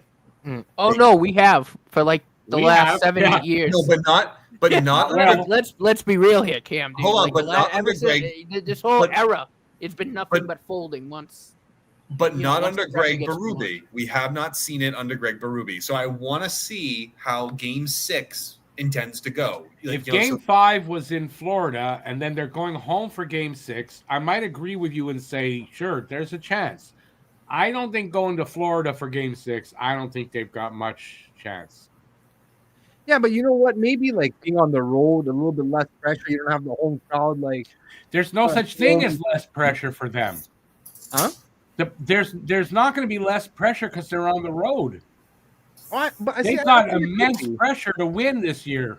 Of all years, they got immense, even more so this year. I mean, if not this year, they have next year. But after that, man, I don't even think it's next year. How I do mean, you, it's been yeah. how do you 7-8 keep this years of team now together in next year? Matthews era, like they're at a point where, like, I mean, personally, if they get knocked out, I don't think they're bringing back Mitch. I don't think they're bringing back Tavares. I mean, they really like Brendan Shanahan's probably getting fired because listen, they have $26 million. They're going to sign one of Mitch Marner or Tavares. I don't think they're going to get both of them. I think they'll target another right winger, and they'll probably target Brock Besser and overpay him. So I mean, like, I definitely see one more year out of this, but man, at what point don't you tweak this? I'm not saying they should rebuild, but at what point don't you tweak that lineup? That's what I'm saying. That's why I don't know, man. You have to. It also, well, so that's the thing. You are going to get rid of Marner. So, like I said, so let's just think hypothetically, right? So if the Leafs lose this series, you're going to have to end up getting rid of one of your core four. So in that case, Marner's a free agent. They can just say bye. Marner's walk after this. Yeah, Marner's walking. There's no way. If they're not going to sign him, they'll trade his rights. But even at that, you're going to get like a fifth. Right, maybe. But they'll get something back from him. They'll trade his rights. Yeah. They'll get better than a fifth for him for his rights. They're not going to trade his rights. Well, you gotta, if we're putting our GM caps on, you're smoking crack if you think they're going to trade Marner's rights because he's a UFA. No one's going to trade for that. Yeah, what do you mean? It happens all the time. Not for a UFA. Yes. Yeah. So you get that little extra window of trying to sign. The return is never great. The return is always like a fifth, a sixth. No, it depends. But you have to remember it's not going to be great compared to. You have to remember that Marner still has an NMC, so he still has to approve of that, which he is not going to do. Oh yeah, that's true. Yeah, I wasn't taking that into account. You are right. Well, you got to look at it with the GM cap on, right? Where it's like, who has the most upside? You know, like that definitely comes into effect. I mean, Tavares, do you think he has much upside left, or Mitch Marner? Marner. No. Stop that. Give Tavares a little bit of respect. He actually had a pretty good year. Yeah, but the age. But you have to take age into consideration. Right, the age. Careers. Oh yeah, he's not going to get like $10 million. He'll probably get like $6 million. Yeah. Oh no, well, I think he'll probably get the hometown discount as well. He'll get half of what he's getting now. He'll give him that hometown discount no matter what, because he'll get half. He'll get 5 to 6 in my opinion. Yeah. But again, you got to have someone with an upside, because again, how are you going to build a team and get people to come back to your team and want to play for Toronto if there's no potential? You can't come back next year with this team. No, you can't. You can't. You need to have someone of the core four. No, you can come back with the defense. I think the defense has been fine. I'm not going to argue that. I think it's the offense. We're talking about the core four here. Like we're not. I agree, but he's talking about the major tweaks to this team, and I hope they don't. I mean, I hope they don't. I hope they stay this garbage forever.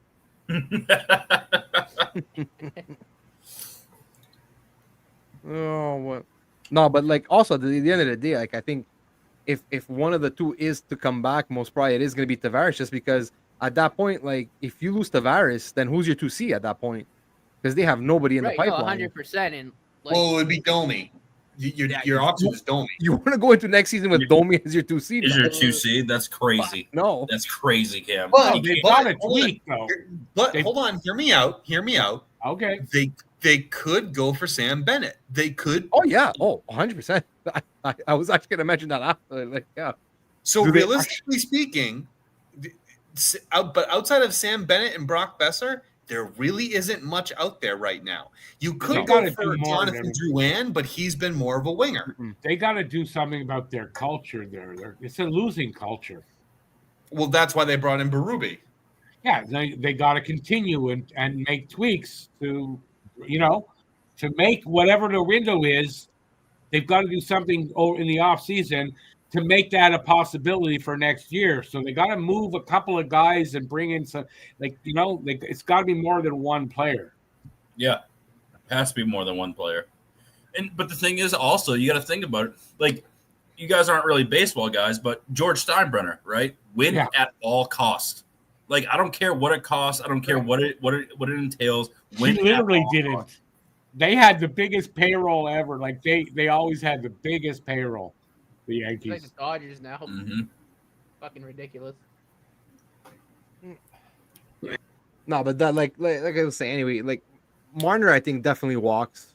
And I think just the money that you're gonna save just letting him go, like you can make a couple like decent even trades. Like last time we were talking about someone like, let's say, Evander Kane, like in Edmonton. You know, like Edmonton. Wow. Game's That was over. a fucking Yeah, rocket, we're done too. here. Dunzo. I feel like I jinxed them today. You can't jinx these guys. They got no heart. That's what I meant by earlier. What's in the middle of their chest, not their logo. They got no heart, this team. They haven't had for I don't know how many years, and it's no better this year. A little bit better, but they haven't gotten to where they need to be. I don't even think Wall was screened. He probably should have made that save. I mean, it was a rocket, but still, he saw that the whole way. Yeah, no, this game is done, but this series is done too. And do I feel sorry for them? I feel sorry for the Leafs fans that get caught up in it every year and go through this torture. Can't be fun. No, I do. I The feel bad. psychotherapist in Toronto must be making bank. Yeah, I do. I feel bad for the Leafs fans that are not like those douchebag ones. Like every fan base has them. Yeah. But like, man, to suffer the way they have, yeah, no, I agree. Watching this must be painful. Imagine spending this amount of money and like just look. You don't even need the audio. You can just see in the crowd how dead silent it must be. Yeah, You can see it on the team's face. Look at the close up of Marner. Like, did you see how deflated he looked? The fact of the matter is that team looks deflated. Yeah. They got nothing going for them. And again, it's this is the do or die time where it's like either you're gonna suck it up and make something happen because you got a whole third period to go through and a little bit of time right now to make a difference, or you're gonna sit there and sulk on the bench and cry. And that's what they're gonna do. And that's what I kind of meant, right? These guys, they're done. They know they're done. And it shows. And what they should be doing is like digging in and going, no, we can change this. But they're not doing that. They're not going to do that. They know they're done. Fans know they're done. They've seen it all before. They know what's about to happen. Yeah. Which is why, again, like we said, like you have to make some major tweaks to this roster in the offseason. Because major tweaks, not to the bottom six. What, six. the eighth year now in a row now in the Matthews era? Yeah. Like like you've changed the coach, changed the GM. I don't like what. There's nothing else to change now. No, they got to go up to the president. You got to change the ownership. Okay, they won't. Shanahan does, but Shanahan has to go and then go from there, in my opinion. But again, I hope they don't. Change in Toronto, and it's just the same. Even ownership changed at one point not long ago too. I hope they do nothing. I hope that's what I hope because I love this. But Rick, meanwhile, is just a horrible person. I love it. And the thing is, like, it's not like Craig Berube is a bad coach. I think Craig Berube is a great coach, but again, you're seeing the body language from the players. Like they're done. Like, hey guys, they're checked out. Hey guys, I have something for you. I feel bad for that damn dog. Yeah. You know he's gonna eat it. Who put that on that poor dog? Give him a chance to like choose. Yep. Now, seriously though, it's got we got a couple of Leafs fans that come in here regularly. They're good guys, Adam and Zachary. I feel bad for guys like that because they're not braggarts, they're not crazy. But when the Leafs fans that are all like they're horrible, I don't feel bad for those guys. You want to buy into this garbage every year, then buy into it. Hey, did you guys hear though that the Leafs organization is considering a rebrand? You want to hear this? No, seriously, did you guys hear it? Like they're gonna redo their logo? No, really? Yeah. Do you want to see what like the okay. Yes, it is? Show us. Please. Yeah. So this is some of the concept art that's come out. Yeah, that works. That definitely works. Imagine the Leafs falling like the next season, like the Bruins. Yeah, I can't imagine if they blow up the team this year. Yeah, I mean, I can totally see that. They're in that, again, we just talked about a little bit of the, core four and all these things. Again, are they going to make the changes necessary to make this team a winning franchise? I doubt it. I wholeheartedly doubt it. One of the reasons why Leafs fans will go no matter what. Of course. The Leafs fans don't boycott a little bit and show them that they're not happy, why should the team change? They're still Dude, what the selling fuck out. do you mean? This team hasn't been happy since 1967. Yeah, but they sold out like Harold Ballard era, which he was horrible. They sold out. They're the worst team ever, and they sold out all the time. And that's why they don't get better, because the fans accept this garbage. Yep. Well, and again, you vote with your dollar, right? If the fans stop showing up, you're going to look at the president and the owner being like, oh, why aren't people showing up to our games? Right. Oh, because it's the same thing every single year, and we're done with it. We're not going to do it. And if they're not selling out the seats, again, the most important thing to an owner is butts and seats and how much money they make off of beer and hot dogs. Why do you think if they're not selling that, it's not going to happen? And then that's going to prompt the ownership to be like, hey, you're the president, make a change. Oh, and that's going to, come down, trickle down to the president, the GM, the coach, the players. And again, the fans need to vote with their dollar and not participate in this thing. But again, with the Leaf fandom, the Habs fandom, the Bruins fandom, we're still going to show up no matter what condition this team is. That's not true here in Montreal. That's why do you think Montreal did the rebuild? They stopped selling out. Yeah. And after a couple of years of that, Molson said, hey, we got to do something. Of course. You only can do that for a couple of years, right? Right. That's what happened, because you're right. We also always sold out. But after 30 years or 20-odd years of what was going on here, the fans started to not go as much. And not a few years later, and we're rebuilding. Yep. Well, and the thing is, the rebuild is always tough. It's always a tough stretch, and nobody wants to watch that. And, personally, I feel like the Bruins are kind of in that, like, limbo purgatory phase of where are we in a rebuild? Are we in a retool? Like, what is going on? And this might, the Bruins season of this current season might be what the Leafs look like next season, and fans need to prepare for that. Because who knows what's going to happen in the offseason with, what draft picks they're going to get, who they're trading, who's not coming back. Because, hey, if I'm, Austin Matthews, I want to win a Stanley Cup. And I want to go to the best possible team to win a Stanley Cup to get my name on that trophy. Yeah, I don't agree with that with Austin Matthews, but okay. I think he's waiting to get out of here. I don't think he really cares about that. It doesn't show in the way he plays in the playoffs. He is kind of soft in the playoffs. I will give you that. But again, I don't think you play professional hockey if you don't want to win a Stanley Cup. And I think that's what it comes down to. I don't agree with you for everyone. I think there are players that don't care. They just want the money and, and they're happy with whatever. Well, if they wanted the money, they chose the wrong professional sport to get into, seeing as how the NHL is the lowest paid professional professional league. It's just, that of the top 4 professional leagues that are there, right? It's the sport they're good at. I think it's between them and basketball. But it's the sport they're good at, so some players are just happy to play and get paid, and they don't have that.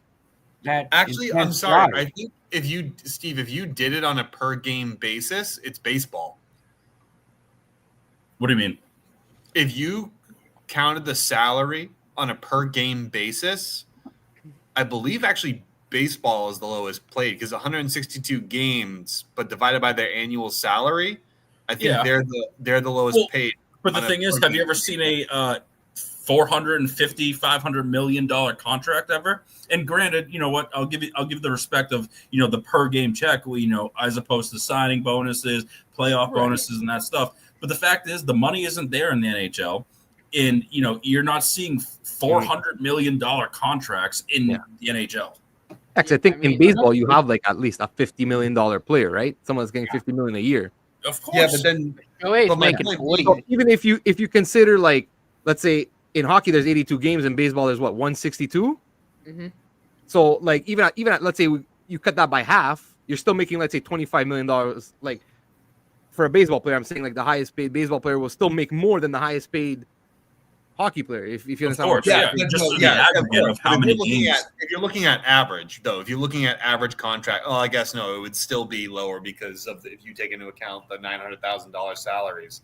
Yeah, it gets. But hockey is the lowest paid professional sport of the top 4 sports. Yeah. American football. I mean, listen, nobody can compare money, game checks with soccer and baseball. Soccer again is the most popular sport in the world. Yeah. Right? Soccer, forget it, dude. Soccer, I mean, like it's like what? How much does freaking Messi and Ronaldo make? It's absurd. I mean, they make Ronaldo's $100,000 over per $100 game. million. Ronaldo's making billions of $750,000 dollars. of that is just endorsements. Their actual soccer money's like nothing. And you can't compare with the soccer money.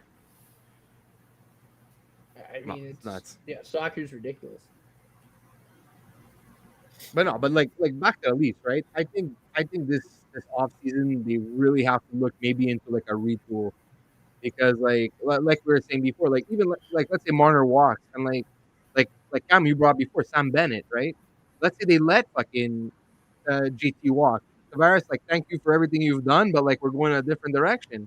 They bring in a guy like Sam Bennett, who plays with more of an edge, that plays that heavy style. And like I was saying before, like let's say you go bring in someone like an Evander Kane, again, a guy that plays physical, that plays with an edge.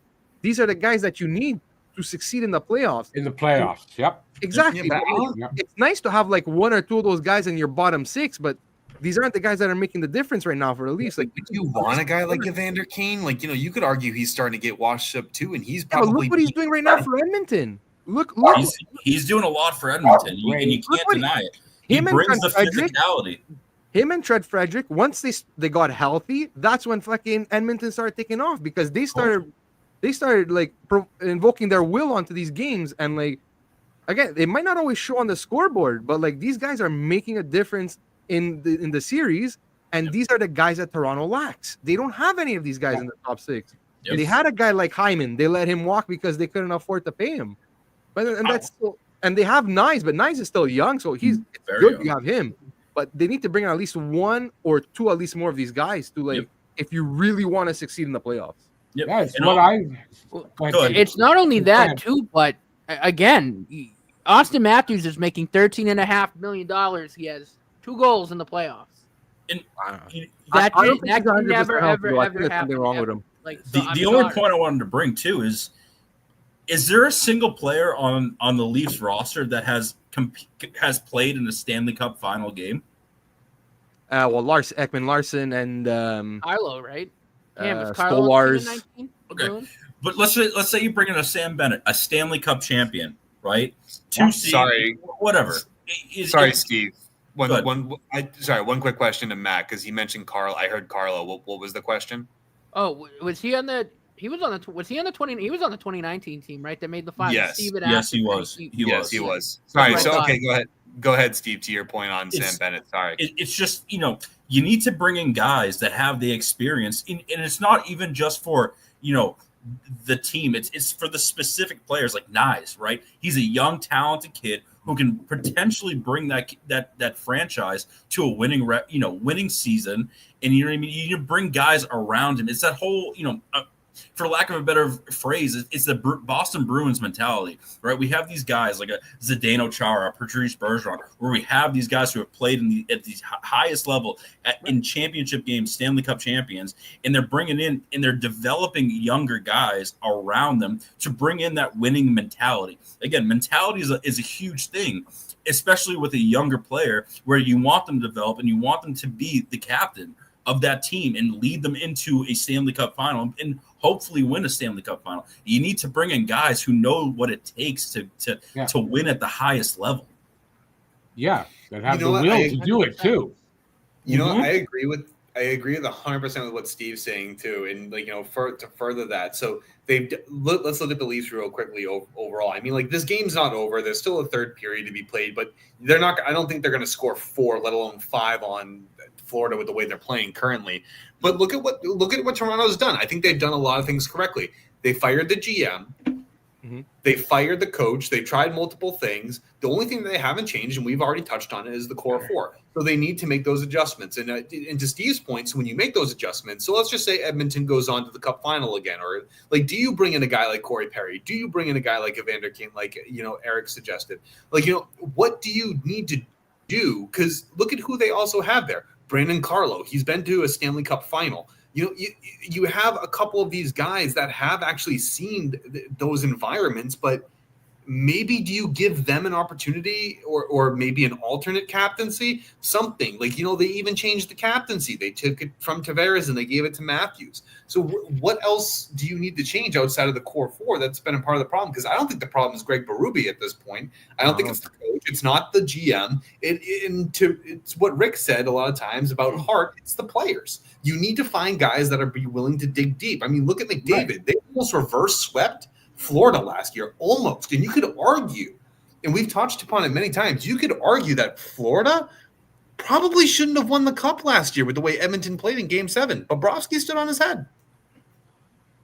But again, it's a game. Anything can happen in a Game 7. A couple, Kim, you know this, 2019, a couple of bounces that 2019 didn't exist. Bad line change. 2019 didn't exist. I died that year. Sorry. I was resurrected the next year. I missed that. All right, guys. This has been super fun. I've enjoyed all of this, but I got to go. I got to take care of some things. But, I hope to do this again with you guys. This has been real fun. So, I've enjoyed our conversation and everything like that. Yeah, Steve, if you're done with whatever you're doing, feel free to hop back in. We probably will go for about maybe 15 minutes after the game. So, yeah, just give me a message and then I'll let you know. All right, sounds good. All right, thanks, guys. All right, nice meeting you. Thanks, Steve. Of course, bye. Thanks. Boop. Boop. All right, let me just change our background here. That works a little bit better. There we go. Awesome. Steve was good. Yeah, Steve was fun. Good. Yeah, a lot of knowledge on there too. Good points. Very good points, guys. Very good points. All right. I wanted to say something, but I went out of my head. What I wanted to say, something that Steve was talking about, when they gave the captaincy to Matthews, they went backwards as far as a guy with heart. I agree. That kind of thing. I'm not that I think Tavares is the bet, but yeah, they went backwards in giving the captaincy. It should not have been to Matthews. Mm-hmm. Should not. And Matthews and Nyes, in my opinion, you got a guy like that, and you want to make changes with your team. You want to start building around and thinking about a guy like Nyes as maybe your central focus of the team down the road. I put Willie with him too. Like I think William Nylander's stood out a lot too. Like I think he's another guy. Like he's matured a lot, but he's showed up in these moments. Like again, it goes back to you're paying Mitch Marner and Austin Matthews almost $25 million, and they just disappear in the playoffs. Yep. And I don't care how good Matthews has been on defense. It hasn't been the last two games. Admittedly, a number one center being paid that much money, and you have 2 goals. Like that just cannot ever happen, ever. And I'll admit this. At least Marner has been better this year. He's been better. Mm-hmm. But look at their body language now. There's a period of play to go. Those 2 guys, Matthews and Marner, are done. They know it's over, and they're that's it. You can see it in their body language. Yeah. Oh yeah. They're not going to be able to do They're already on to Game 6. They're already on to game. Oh yeah. Yeah. Which is really? You got a whole period of hockey? I get it, you're down 4-0, but come on. At least show the fans, right? If you're gonna lose a game, at least show the fans that you're gonna fight to the very end. Don't wait to the point in time where you need to show your desperation to start showing it. Right. It's the Stanley Cup, dude. It's the hardest trophy to win. What about some physical play to show them what's going to be up for next game? Yeah. Show them that you're not going to lay down and die. A message for next game. You're not going to see that from the Leafs. No, I mean, even look at like the Habs and the Caps series. Like every one of those games, even though they're a couple pretty lopsided. Like the Habs were playing till the end. Like there was no quit. There was no quit. The Leafs just don't have that in them. And there wasn't that body language on the bench like you're seeing with the Leafs. It's disgusting when you think about it, right? It is. Like if you're a Leafs fan, and you see that, you're like, what the fuck? Like it. Because you're right. What are you getting? Yeah, it's 4-0, but you have a full period of hockey to play. If with the talent that those 2 guys have, if they suck it up and come out and play balls to the wall in the third period, I mean, Toronto could come back. Like, but they just don't Doubtful, that but dog. They don't even have if that they mentality. don't come back, they set in motion their play for next game to let Right. Florida know this ain't going to be easy. Right now, Florida, they're having their way. They're in control completely, and it's not going to change in Game 6 when they're at home. No, I agree. And like I said, I'm happy about it. I'm not, I hope Toronto just keeps doing this.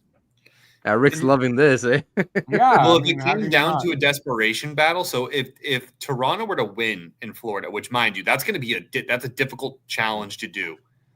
You know what I mean? That is going to be very hard for them to accomplish. And, that Game 7 is going to be very exciting because you have a team like Florida who does not shy away from Game 7 opportunities. So they'll take a look at that and they'll take exception. They will battle it. They've been there before. Toronto's been there several times, but they haven't slain that demon. Florida, they know how to close it out. They're going to close it out on, I guess, when is the next game? Friday. Oh, God, go figure. I'm going to be on a freaking flight back to Boston when that game's going on. That's going to suck. Yeah. It might be a boring game, and in that you don't get much out of Toronto in the next game. I'm not expecting Toronto to come out on Friday and be desperate and play desperate hockey and win that game. I'm not expecting that at all. Well, if they don't, then I sort of am. But the thing is, if Florida if they score the first goal, the game's over. Because again, we've seen it the last 8 years. Yeah, you're gonna see that body language from Marner and Matthews. Like they're gonna be like, "Oh shit! Oh, they scored. It's over. We can't win." It's like it's fucking 1-0. Like what are you doing? It's already in their heads. You can see their body language. It's already in their heads. They're wondering whether they can win. It would be in the best interest of the Toronto Maple Leafs to let Mitch Marner walk. I'm in 100% agreement with both of you. If on Friday, if Toronto does not score the first goal, that's the series. That's going to be pivotal. If they can't score the first goal, that their heads are going to be down and they're going to start choking up on the sticks, like Rick said. I agree. I'm 100% on board with you guys. Yep. It's too bad. I mean, for Leafs fans that they couldn't get to the third period and get far in there, and this game in doubt. I don't know how this game could be happening. There's still potential for this game to get ugly. It was funny after the 4-0 goal. I looked and I went, "Oh shit! It's only the second period." How's it gonna get ugly? Who's gonna fight for Toronto? Exactly, and that's the problem. I don't know, 6-0. They could really. They don't have it. To get ugly, then these guys would be showing more emotion on the bench, not just. I'm just talking about the score. Look at Matthews' face. There's no emotion. Marner taking his thing out of his mouth, and you can see it's done. You could see it on their freaking faces. Yeah. And that's where I think that does them wrong. They don't have the mentality to get it done, Rick. And you've mentioned it again. We could beat this till we're blue in the face. They don't have it here. That's what's missing. I agree. We've all. Unfortunately, where's their motivational piece? Like I said, the opportunity to see his team play the Leafs in the playoffs, but Cam, you, me, Rick, we've seen it firsthand, right? In the series that our teams have played against the Leafs. This is exactly what happens. Heads go down. When you get them in this position, they cannot come back.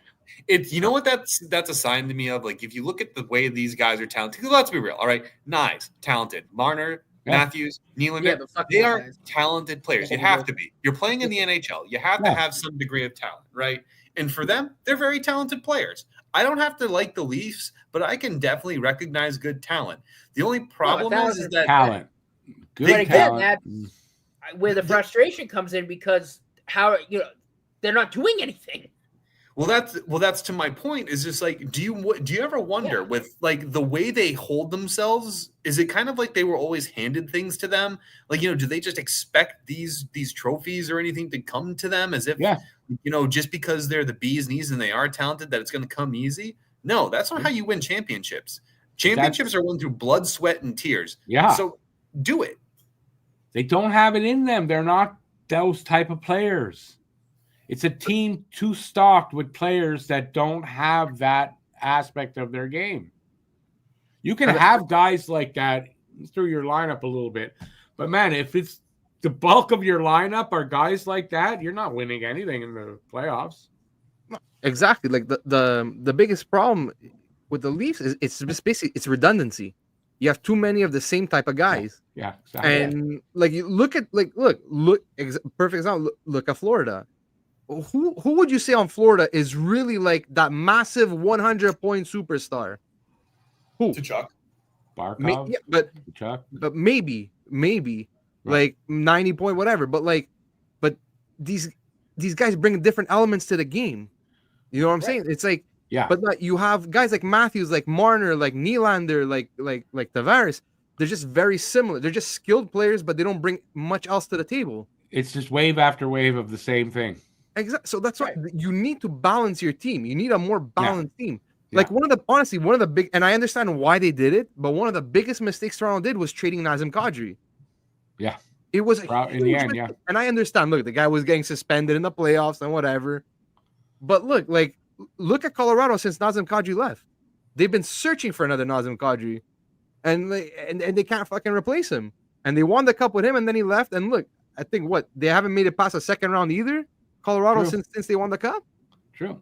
Like in the playoffs, those kind of players are exactly. really important. And that's why I think like I've said before, on the off season they have to retool their top six because you cannot go back into next year with the same guys. It's not gonna work. And, like at the same time, you got to fill out the rest of the team with better players. This is another thing. You haven't got guys on the bottom six at all that can step up and make a difference in a game. See, I want to actually – I saw this comment. I want to contest it a little bit. The reason why Tampa lost was not because they didn't have the grit or the skill. It's because they were going up against a much deeper team the way of the Florida Panthers. Like, Vasilevsky is still a top 10 goaltender, arguably top 5 goaltender in the league. That defense is still pretty good. Hedman's got a lot left in the tank. Ryan McDonough played well. Austin Chernak, like they had a good team, but the only thing why they lost was because they just were not as deep as Florida. I mean, that's what it really came down to. I mean, they hadn't like Nikita Kucherov disappeared off the face of the earth. Yeah, I'll say that too. Yeah, like he didn't have a great playoff. He was, what was it? After it was either the game before Florida knocked him out or right after Florida knocked him out. And I saw the stat like he I think had 1 point the whole series. It was something ridiculous. Yeah. I was like, really? Like that's why they lost. I mean, Nikita Kucherov isn't Nikita Kucheroving. They're fucked. Yeah, Braden Point too. Like their entire top six were not performing to what they needed to do, and it was because, and like I said, it's because Florida they're a deep team. They're very, very deep. No, 1,000%, and again, right, but with Kucherov, like again, someone of that talent, if he's not performing, and because there was such a big gap between him and like whoever was second on the team in points, it's like. You're kind of screwed. Like, and I know Braden Point is still a very good player, but I mean Kucherov.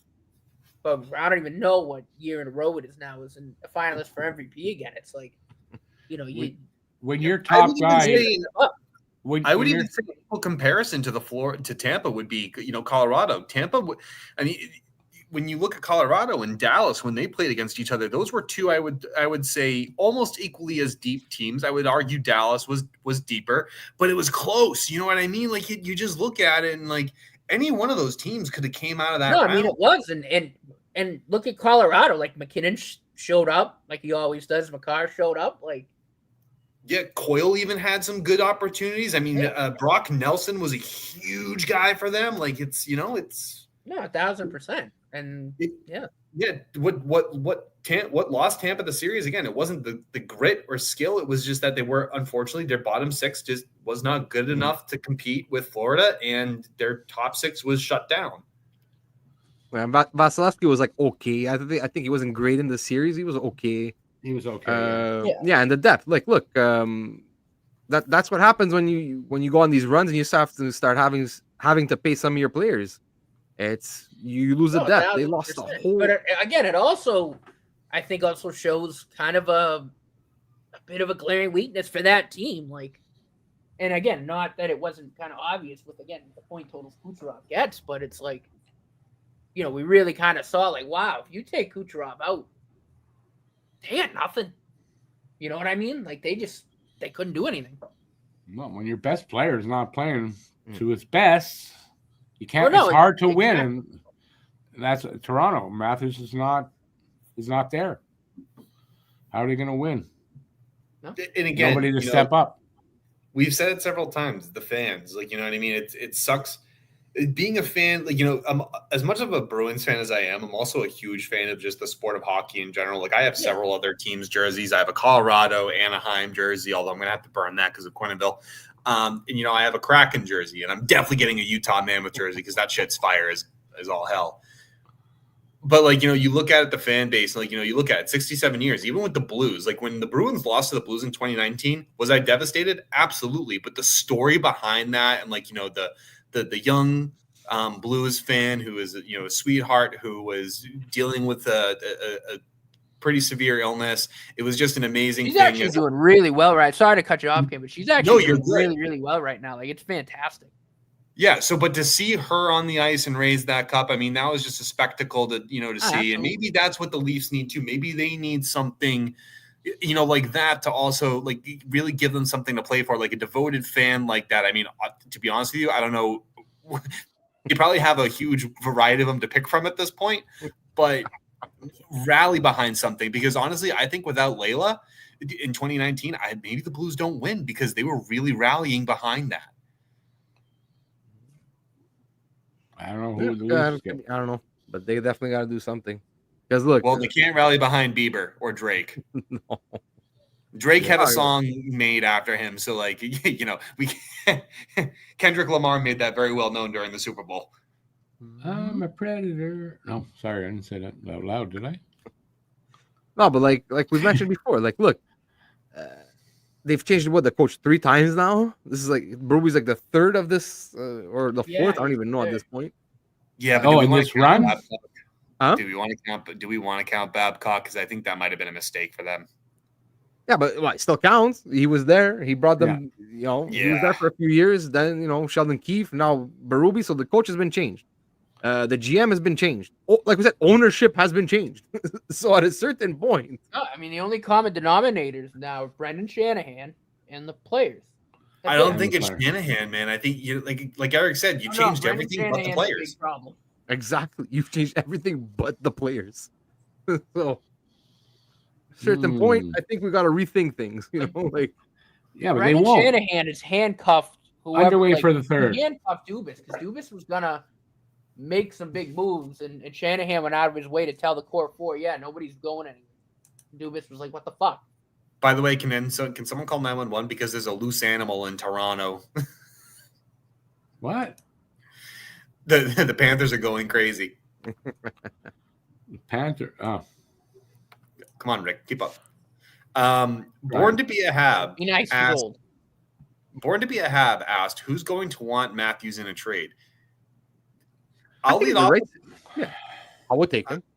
I mean, I'd take him. He's a talented player. Yeah. Maybe the system doesn't matter the most. He might need a fresh start. Yeah. He just might need to change the scenery. Well, like again, it's not like he's a bad player. I just think, like we said, like we've all said, we think just the mix is completely off. So like Matthews on a different team might just be like he'll probably still be the guy. He might be one of the guys, but maybe not the guy. Or fucking making like $13.5 million. He's the guy wherever he goes. Yeah, but like what I mean more of like if you already go into an established room where like he comes in and he's gonna be paid probably the most on that team, whatever, and he'll probably be your 1C, but like depending on the kind of room he goes to, there might be already be an established hierarchy like in the room and everything, and he might just be that final piece that brings the team like forward. So like the skill is there. If Matthews is available in a trade, that's why trading for him. And I agree. No, I mean Austin Matthews. Who's going to trade for him? Players in the league, but it's like, why doesn't it ever show up in the playoffs? Who's going to trade for him? I mean, realistically speaking, with what he would command out of a trade, I wouldn't imagine much, because you got to look at what he produced. So I don't think you would see him go in a trade, You might see him walk in free agency. I mean, but also I think he respects Toronto enough that he would want to at least leave them with something. So I mean, it really depends on the situation on who has the draft capital and the cap space. So yeah. And besides, like, you think a team that not going to make the playoffs is going to trade for him at that kind of money? No. So he'd have to go to a team that is a contender. And are they going to pick up? No, he's not. They're not going to be able to trade him. Well, I don't think the Leafs would trade him anyway. Like, unless like he really asks for a trade or something. They should try. But, they won't. If Marner walks and you trade Matthews, then you're rebuilding. Like, I get that, but I don't think they should do that. Really, you would rebuild him around Matthew Nyes. That would be your next guy, and he's going to get paid. He's going to get $8 million. Yeah, he should. Probably. Oh, it's at least 7. I saw a contract, a projected contract for Hudson, $10 million. Woof. Oh, Hudson, like right after his ELC, I think he gets a minor bridge deal and then he'll get big bucks. Oh no, he'll get signed to a long-term deal right away. If they get him for $10 million now, it's better than getting him for 13 later or 14. I think he'll get him. No, I think he's worth cap going up. 10 mil's fine. No, I think he'll get money. But I don't know. Like after like year 3, would he? I don't know. I would see like maybe 3 years, $8 million, and then maybe you give him the 10, 11. Oh no, they're gonna lock him up long term, especially if he has another season like he did last year. That's 8 years, $80 million. Because next year's the last year of his ELC, right? Yeah. I didn't know that. Yeah, no, he'll. Yeah. Do you think they resign him? Do you think they sign him this offseason or they wait till like? No. Apparently, he wants to sign. He wants to sign as quickly as possible. I definitely want to. Oh yeah. No, a lot of guys like that would say, "Yeah, give me the bridge deal, and I'll earn that much more later." He wants to sign now, as quickly as possible. Yeah, I think that, like, you're probably. I would say, Eric, probably by December next year you'll have him signed. I think Montreal, $10 million is a lot, even with the cap projections. So you got to show some consistency. So that's why I said, Matt, like maybe a 1 to 2 year deal just to see the consistency piece of it, and then he gets the big bucks. Like that's the only reason why. I think he has another season like he did last year. Oh, I agree. No, I'm sorry. I should agree with you. Like there's no question about it. Like 10 mil a year at 80 a year, boom, sign it. But if he has another season like last year, he's going to make $3-4 million more.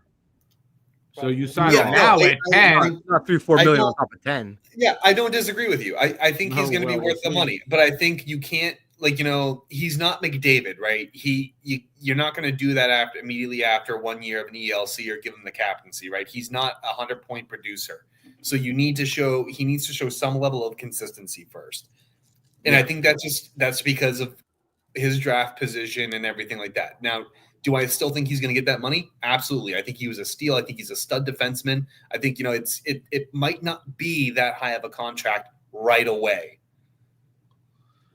I don't know. I think they might. But there'll be some guarantees, I bet you. I think they might sign him by August. I mean, his next contract is he's getting locked up long term. Yeah, 8 years, $9 to $10 million. They're not going to give him a bridge. Yeah, he's not getting a bridge. They're going to lock him up. Yeah, we'll see. I don't know. I'm just saying I would probably wait till like December to sign him. Like, let's see how next season starts. At the end of the day, they're very look. I agree with you there. But by December, it might cost you another $1 million a year, though. Yeah, but you want to know what? That extra $1 million worth it. Yeah, it might be. Because in all honesty, they might offer him 8 years at 9.5. And then just say all right, fine. We're at December, we'll give you 10.5. You know what I mean? But it's very difficult to see because a guy paying a defenseman 10. I mean, look at Drew Doughty, $11 million, and that. Granted, look at the back 9 of that. It doesn't look too great, So it's. I mean, Lane Hudson's also 20 and. Yeah, no, I agree with 70 points a year. No, I agree with you. it's with Cale money in the Makar's cap making, I think, projections. I 9.5. understand it's. Quinn Hughes, I think, is making 10. Like that's the ballpark for Lane Hudson. If you ask me. Yeah. Okay. Well, you don't compare. I'm sorry. Don't compare Lane Hudson to Quinn Hughes. Why? Not Lane yet. Hudson just finished 5th in Norris voting. Yeah, but don't compare the two yet. Quinn Hughes has a little bit more of NHL experience, and he's shown proven. He does. Consistency. Lane Hudson blew his and Cale Makar's rookie years out of the water. That's fine. So that's 1 year, but Completely out of the water. Don't start that comparison yet off of 1 year. You get into very dangerous territory with that. Too early to tell, but he's on his way. He's on his way. I'm not saying he's not on his way, and I'm not trying to knock his talent, but you're comparing him to veterans, and mind you, 2 of the best defensemen in the league right now in terms of veterans. Yeah. So like, if not the 2 best, exactly. Yeah, don't jump the gun on that just yet. I don't doubt it. I don't think I am, dude. If I'm Hughes and you've got this kid saying, yeah, I want to sign, I really want to sign right now, and you're a shark like Hughes, you're swooping in and you're getting that kid probably for $1 million, $500,000 less than he would have signed. You're going to get him at a bargain, and I don't think you're going to regret it. Also, don't forget Quinn. Sorry, Eric. Just this real quick. Don't forget Quinn Hughes and Cale Makar are 2 pivotal pieces to the Avalanche and the Canucks. So Lane Hudson isn't a pivotal piece to the Canadians? I don't think you're understanding me appropriately. Outside of McKinnon, there and maybe 1 or 2 other guys, there really isn't that much on Colorado. In terms of that high end talent, like you have Suzuki, Demidov. Lane Hudson was second on the team in points. Slevkov, you're not listening. You have Slevkov. I lied. Third. You have a lot of high end quality talent that also can aid Lane Hudson. So when you look at a guy like Quinn Hughes, look at the guys around them and what they're doing without that additional top end talent that Montreal is also fostering. So you also have to take that into account as well. Yeah, you're just actually saying that his number is going to be even that much higher. You put that kind of talent around him, his numbers are going to be even better, and he's going to earn more. You swoop in now, but that would make him. That's your best. They just scored. By the way, 5-0 Florida. And again, I think Lane Hudson. You're misunderstanding me. I think Lane Hudson is a really good player, but what I'm trying to argue against is that don't just be so quick to say that he's going to be Quinn Hughes and he's going to be Cale Makar, because a lot of the times those 2 players are doing it on their own. I need to see that. I gotta disagree with you, and I'm okay. But then the other big point here. Wouldn't that be more Hudson for doing this at every level of hockey that he's played? And wouldn't it be more for Hudson if he's got better players? He's gonna be better. I don't. Hey! Matt Murray. Matt Murray's going in. Woo! He looks like. Have you ever seen this comedian Matteo Lane? No. He's a gay guy. Man, does Matt Murray look just like him? Okay. What was I saying before? No, but just sorry, quick, just to go back to to Lane Hudson. The thing with me is like, look, if you're gonna give him $10 million, like basically that what makes him like the 3rd or highest paid defenseman in the league at that point, if you give it to him this offseason. And he would be, I think, tied with Quinn Hughes. Because what? Makar is under 10. Makar's at 9.5. Quinn, I think, is at 10 or 10.5. That's it, right? So whether you at 11. Whether you give it to him this offseason or you give it to him December or next offseason, I don't think the value is going to change that much. So locking him up for like 10 million long term, like it's not like at 10 million, let's say it is 10 million, he's not really giving you a deal. There's not a discount there at all. Because that's pretty much like the value for a high-end defenseman. Like when he gets him at 9. That's still and he also hasn't shown the propensity to be that consistent yet. Now, like I said, no, yes, he has. Yes, he has. Really? Both years he played in college. Years in the NHL? How many years has he played in the NHL? Okay, one. But did you watch him in college? Because he literally broke the Hockey East defenseman scoring record. Led Hockey East in scoring his rookie year as a defenseman. But did it again the next year. So you're going to pay, but you're still going to pay a guy $10 million and immediately, compare him immediately to two of the best defensemen in the NHL who have consistently proven it. One of which is a Stanley Cup champion. Yeah, you still have to wait. Also played in Hockey East. You still have to. This is where I'm going to disagree and say you still. Like I said, I think he's still going to be a very good defenseman. I think he's going to be worth $10 million eventually. But as a GM, I still need to see what his sophomore year looks like. I need to see. I get it, and I don't disagree with you. No, I get it. I don't. But, I mean, but it might be a special case. Nothing but be consistent. It might be. I'm not disagreeing with you. It might be. I'm not disagreeing with you. But I'm saying, like, if it were me, like, you can't, like, I don't know. Can you honestly say, like, as a GM after 1 year, like, you're completely convinced that he's worth $10 million, like, right away? I mean, you got to be damn close to it. I mean, he's also tied and broke records that were set in the 80s. I agree. I mean, lock him up. Great defenseman. I think he's going to prove to be something great. I think he might even be better than Makar and Quinn Hughes. You can't lock him up without paying him. But the problem is, it's still too early to tell. He had a great season. You may be right. You may be right. I'm just, this is my feelings, but you may be right, and logically you're right. But I get this feeling from what I'm hearing, what I'm reading, that they're going to lock him up in the summer. I think they should. I think so. I think they should. I think they should. I think that would be a good thing for Montreal. Like I said, I think he's going to develop into an absolute stud defenseman. And then after 2 or 3 years, I just need more convincing.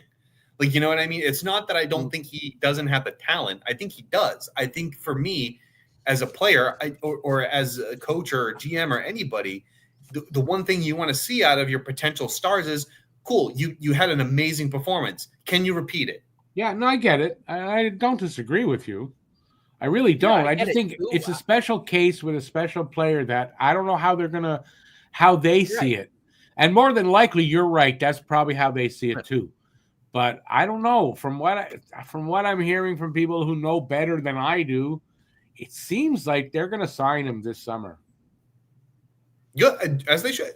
If that's your guy, and I think he is. Don't get me wrong. It's just I'm thinking from an outside perspective, looking in, saying, "Hey, you got this really talented offensive defenseman, or this two-way defenseman because of the way he plays. I'm going to say he has the qualities of both, the attributes of both, right? No, he does.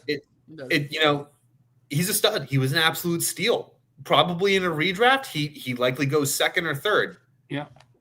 Like, you know what I mean? I'm not going to disagree there. It's just, like I said, consistency. I just need to see a little more out of him. And what I'm hoping for... I get it. I do. And what I'm hoping for is that... I guess, again, just from watching him in college at World Juniors and then into the NHL, like, I know the different levels, but it's just across the board. He's been, like, as consistent as you can be. Like, and I just don't see him not being that consistent. He's one of those players. The only problem, Matt, that I have with the consistency piece that you bring in from the NCAA to the NHL, they are completely different leagues. You're playing against the best of the best in the NHL, and while he had a phenomenal year, you need to see that interleague consistency. And like I said, I hope he does it. I hope he sees it because, as much as I dislike seeing Montreal win games because I'm a Bruins fan, from a talent perspective, oh God, dude, like he's amazing. Like, you know, but there are players that, you know, you can take that chance with. I think Hudson's one of those guys. I guess that's what I'm trying to get at. I think he's one of those rare cases where you can, because I just think he is that good. Like. But you know what? I think I do think Hughes is a really smart guy, and I think there's a good chance that you may be right, Cam, that he does also want to see a little bit of the season, you know, just before we ink him to. I just think that could cost them a good bit more. And in this, although the cap is going up a lot, and I get that, but still, you got to be frugal with your cap. You gotta be mindful of it all the time. I don't know. To me, it might make sense on a guy like this. 6-0. You lock him up now. 6. Oh my God, it's a murder. Yeah, he's 6-0. And at home, that's so demoralizing to that team. So, and I don't think Toronto has it in them to get revenge on Friday in Florida. I don't think they have it in them. You know what, though? Sometimes getting embarrassed like that actually gives you a little bit of extra motivation. So. Sometimes it does. It should. It should. It should. I can't wait for the LFR. But the good thing here, say Florida, say they win Toronto in Florida, but Florida comes in on I guess it'll be Sunday. Comes in on Sunday knowing they can win there. Oh yeah, that makes a big difference too. Yeah. Well, we'll see. Shout out to my man Derek White, who's absolutely balling right now. I don't know who that is. Basketball. Celtics.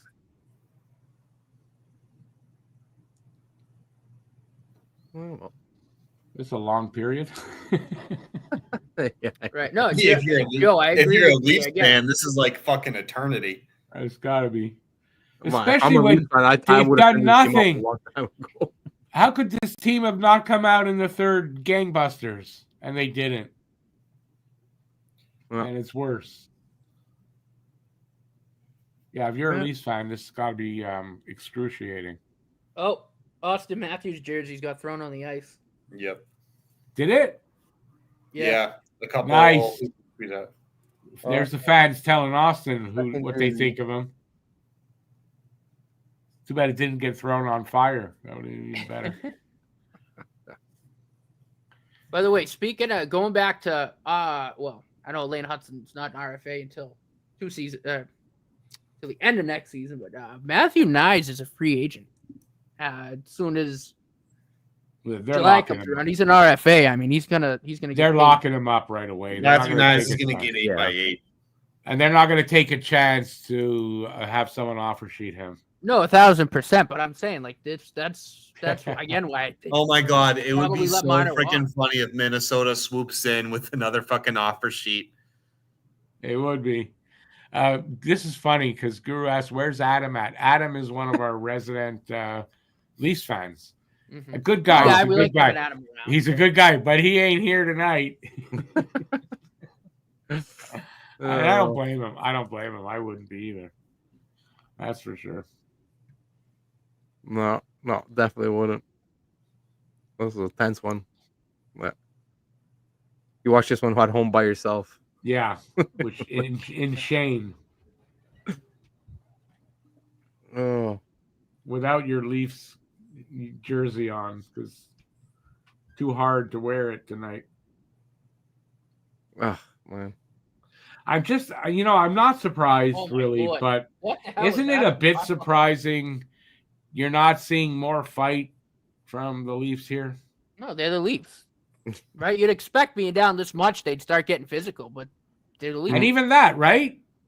Like setting a message for next game. Maybe try to, Oh God, do you see Leafs Square? they're all they're all waiting for a comeback that's never going to happen. I'm surprised there's even people still there. Yeah, seriously. Why are you putting yourself through that? Like really, why are you standing there? Like they're going to come back from this? Really? Go home in shame. It's only 6-0. Only 6-0. We could do it. Yeah, we've got half a period left. Yeah, please someone check on Adam. I would if I could, but Adam will be fine. Adam's he's got a good brain, a good head on his shoulders. He knows he's a normal guy. I'm not worried about Adam. Just I feel for guys like that, that you got to go through this shit again. I'm glad they're out. I'm glad it's happening, but I do feel for those guys. I'm talking to one of my resident Toronto fans. I said, buddy, take the gun out of your mouth. Seriously. I mean, listen, they got Not to worth know it, man. It's not worth because it. they've been there. The fans have been there before. They see what's happening. They know it's over. Oh yeah. Well, my Leafs fan was like, he goes, yeah, I'd like to say, like, they're losing to the better team, but it's just been sub play by Toronto. I'm like, Florida's taking you to Pound Town, buddy. Yeah. Yeah. Like that. It's not that forcing they're that. just horrible play. Like they're kicking your ass. They forced that horrible play out of them. That's really what happened, right? No. Florida's completely dominated the last 2 games. Yeah. Like the Leafs had no chance the last 2 games. So thinking that the Leafs are going to go to Florida and have a chance there, No. yikes! I don't think so. Well, the Leafs, like if they could have squeezed that game 3 out, because it was game 3, right? That went to overtime, if I'm not mistaken, right? Yeah, I think so. Yeah, if they could have squeezed that one out, like Different series, 100%. exactly, and like now because what's been happening the last 2 games there, just doesn't look good for the Leafs.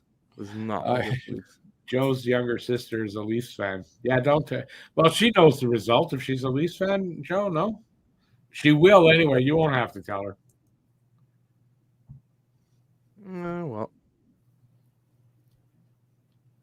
you know what? There's always next year. They say that every year, don't they? That's That's sort of God. It should be in the dressing. It should be the dressing room on the wall. No, there's always next year. Instead of Toronto Maple Leafs, it should say "There's always next year" on the logo. Oh fuck! That'd be hilarious. What are you gonna do? No, listen. This is for me. This is a lot better than if they go on to the finals. I'm happier with this result. Oh man, how embarrassing! This sucks, dude. Like you pay all that money to go see this, and like this is bad. Like this is, if you're gonna lose a game in the playoffs, or if you're gonna lose to this, I mean, this is a series shifting game. The way I see it. Yeah, an important game like this, and that's the game they gave. Yeah, you got to come out hell better than that. It's understandable to lose, but I mean, not this way.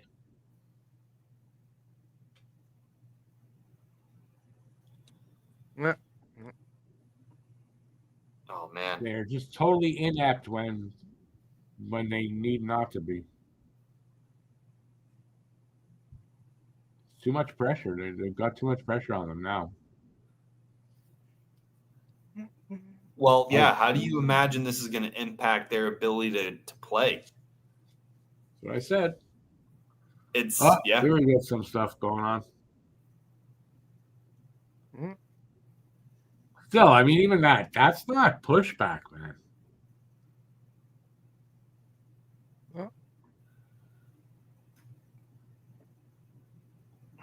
Who's involved there? Tanev. Pacioretty and Marchand.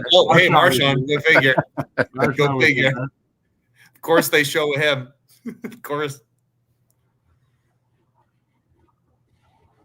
I don't know what they're trying to prove here, but it's 6-0. This is something that should have happened after 3-0. Right. Yeah.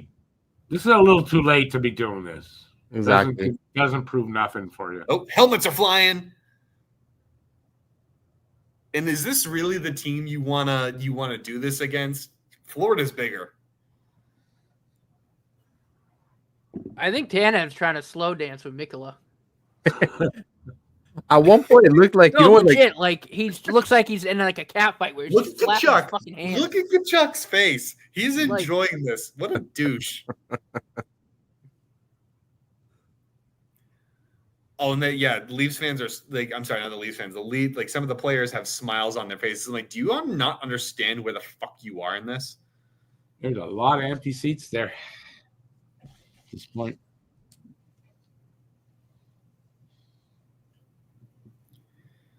Imagine being a Leafs player. Oh God, no. All right, fill the boxes. Imagine being a Leafs fan. Well, I mean, I've that's the never equivalent understood of it. being buried 6 feet under. I've never understood that. Of being a Leafs, that's like if I woke up and all of a sudden I was a Leafs fan, like I woke up, I think I'd want to kill myself. Imagine Oh my being Craig God. Berube. He's probably regretting some life choices right now. Yeah. Why did I sign that contract? Oh my God. They warned me. They told me, don't go to Toronto. They told me. Going to locker cleanup. Guys, where's Craig? Why is there a receipt here for a plane ticket back to St. Louis? Hashtag pray for Nylander. Why is there an envelope on Craig's desk? It's a suicide note. It says goodbye, cruel world. Why does it say that?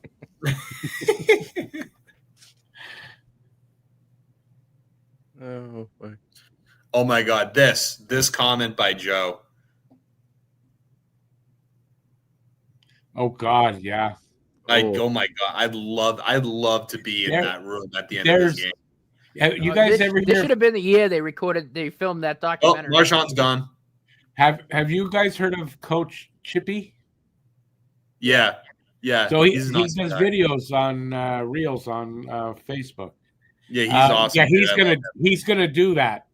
This guy's gonna do a video about in the Leafs dressing room after the loss. I can't wait. He's so funny, dude. I love that guy. Funny. He's a Leafs fan, you know that, right? Yeah, he is. But I mean, he's a normal Leafs fan. Yeah, he's right. Hilarious. He's a normal dude. He can handle it.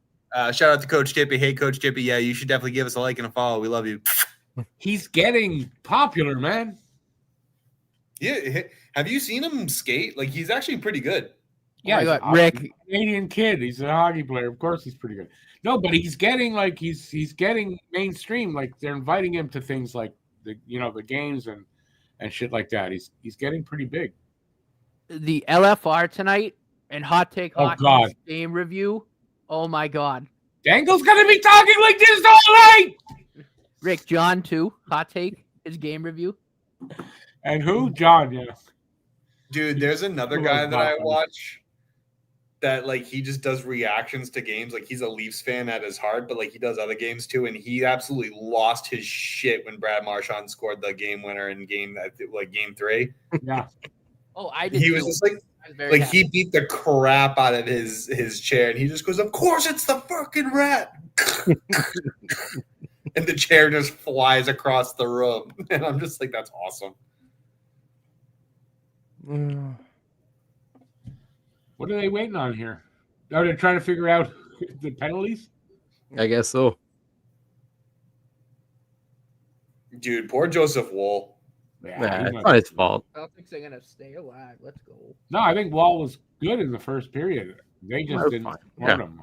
I mean, just, no support. What are you going to do? That's the one guy I kind of feel sorry for players on their team is Wall. Oh, I like Wall. Riley. No, but I mean Wall in particular, because Wall, I mean, he tried. He tried. Oh, he played a good game. No, this year they definitely can't use goaltending as an excuse. That's for sure. No, the team. No. Yeah, I agree with Eric. The team I don't want to say the team let them out to dry, but they definitely weren't picking up their guys. They weren't. Toronto was snoozing. Oh, the Guru's right on this here. The Leaf bashing TikToks are going to be hilarious after this game. That is true. And I'm going to get a lot of them on Reels on Facebook. I'm going to watch that tonight. All right. So are we doing till the end of this game? Or? Oh, you don't have. If you got to go, don't worry. I don't have to go. Just that, like. Yeah, I always stick it out, even though in a game. But I always stick it out.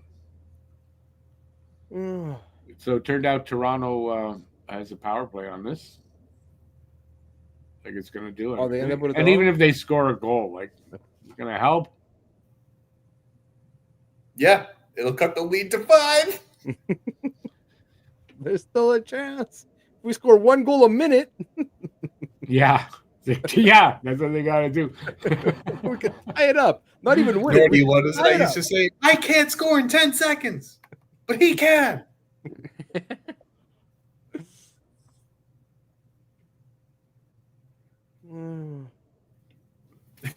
Hey, Friday is Leafs Elimination Day, my favorite holiday of the year. Yeah, that's right. Well, it should become a national holiday. Yeah. Awesome. Imagine having Austin Matthews and Mitch Marner on your playoff power play. Sorry, I think Yeah, it's but that's the Short Island. thing. That's the thing. You would expect it to be good. No, I know, when they just disappear. Like, I don't get it. It's every fucking year. It's like, It's poof. ridiculous. Yeah, he's not a. You don't sign Matthews because you think he's going to help you in the playoffs. I mean, I you mean, think he ideally. would with his price tag. I would but- hope he does. Well, you I don't. mean, you're it's- paying the guy fucking $13.5 million. You'd hope he, might, put the puck in the net because he's it's been kinda around his how many thing. years? How what's he done in the playoffs? Listen, I never much. said that it was a smart move. Never said that.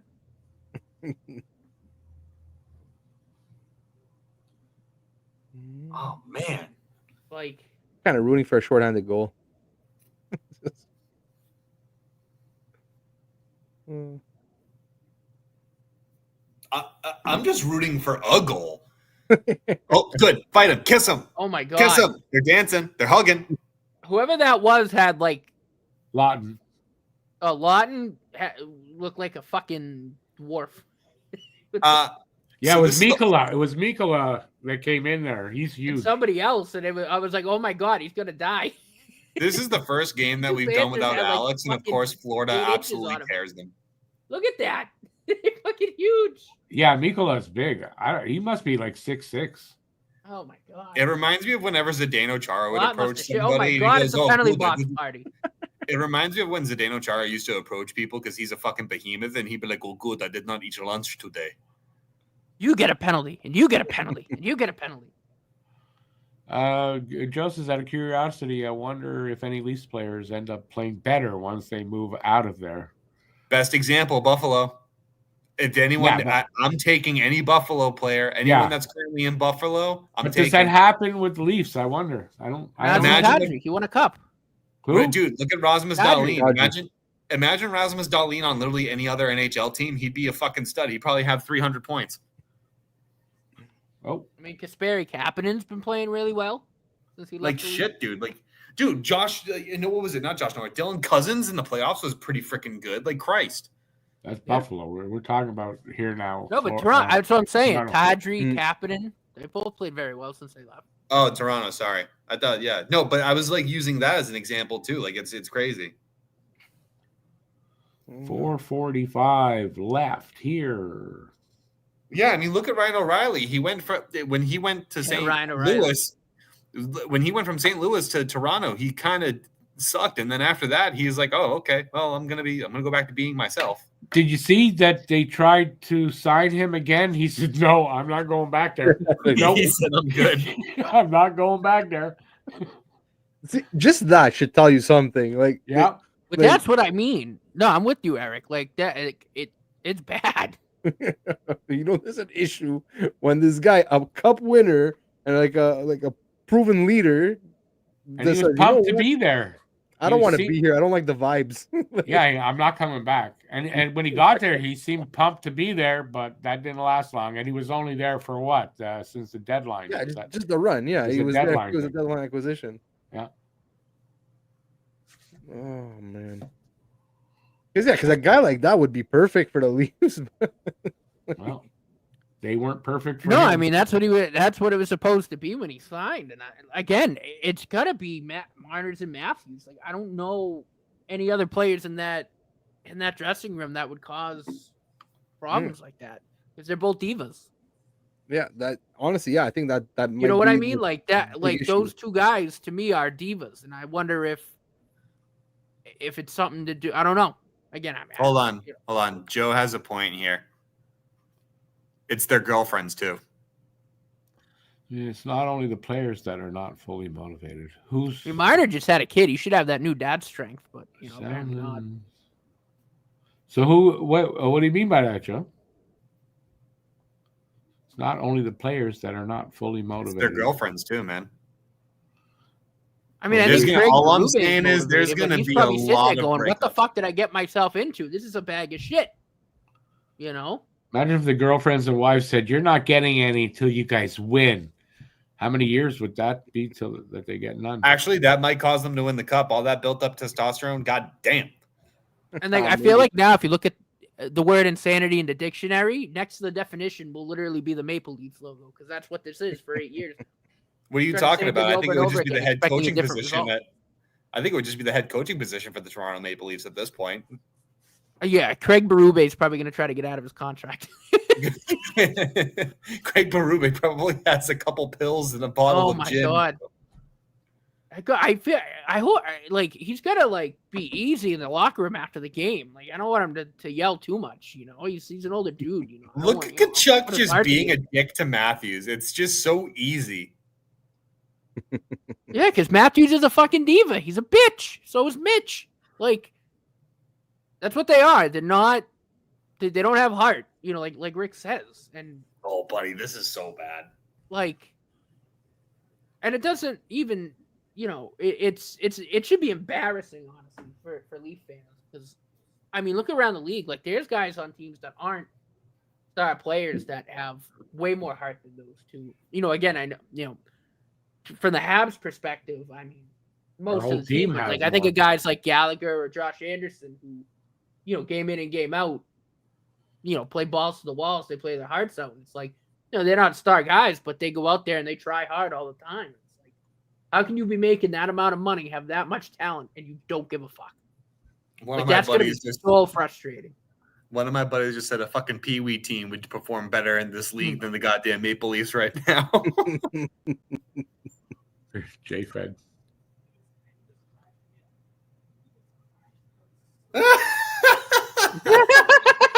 Oh, come on, man. You can't. Come on. You're right. I say in 3 minutes and 10 seconds, cue Marner crying on the bench. And again, it's like I say those two. I mean, Tavares doesn't really show any emotion at all. But like again, like over the years, I've gained more respect for Nylander. I've always liked Morgan Riley. Those guys try. You know, I mean, even last year, like Nylander screaming at Matthews and Marner on the bench to, you know. Is Riley even in this game? I haven't heard his name. He's in there, but it's like, you know, like those two guys I have a lot of respect for because they try, like they have heart.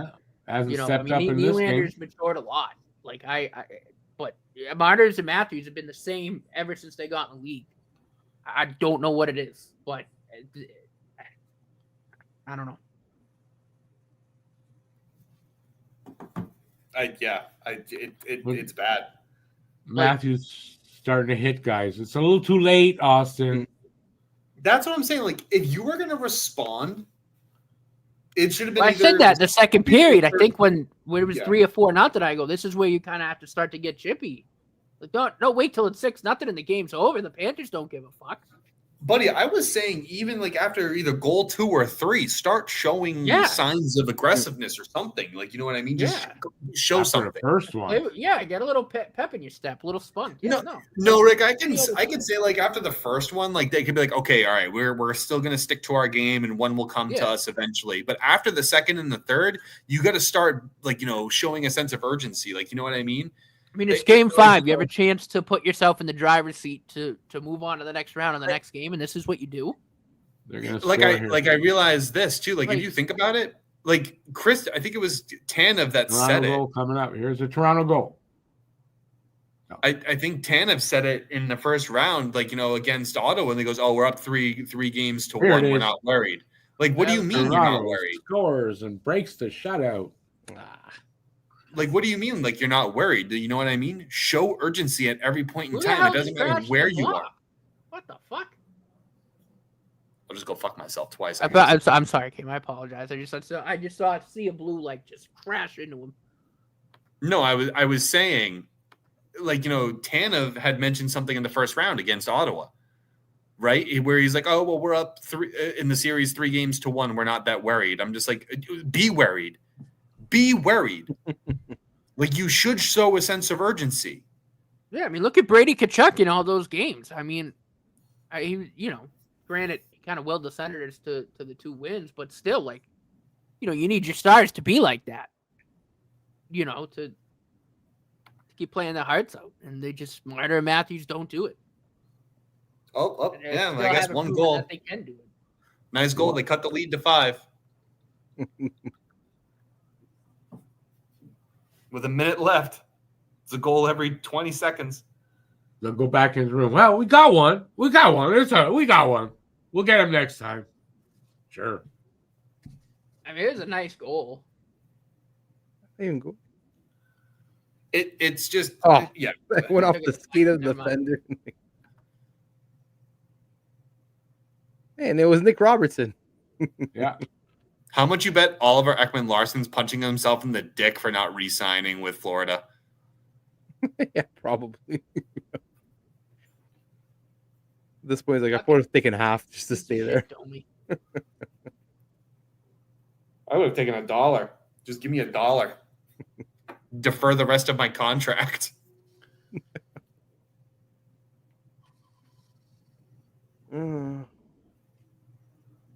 Minute 6 to go. Come on, let's get this over with. End the suffering. Let's go. Stop. He's already dead. Bums.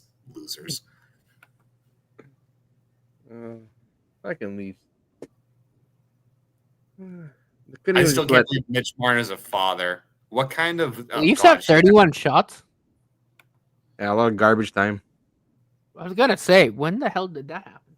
Yeah, really. Oh, Matt Murray complaining. What a sight to behold. And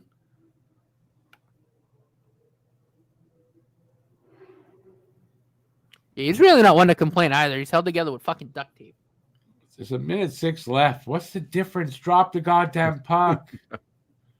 They're not coming it's back. crazy. Like, there should be a mercy rule. Call it. They're not coming back in this game. What the hell? Let's get it over with. Kachuk's one hell of an ugly motherfucker, too, if you think about it. I'm wearing my Kachuk. I wore my Kachuk t-shirt last stream, too. I really love Sam Bennett's beard. So smooth. He definitely oils that thing. Nordy, why don't you have a beard like that? He doesn't oil it. I can't have a beard like that, dude. I'm Polish. I mean, I could grow my beard out. I just there's the he power likes play. it short, so I can't let it get too long. Florida on the power play. But if you want to talk about a beard, fucking Joe Thornton's beard ought to be in the Hall of Fame. No, see, it's not as cleanly kept. It's just a long one. No, but still, like, that's a legendary hockey beard. Oh, sure. I'll give you that. No, who was the Calgary player that had it? Like in the... Lanny McDonald with the mustache. Oh, Lanny McDonald's mustache. Yeah, give me that.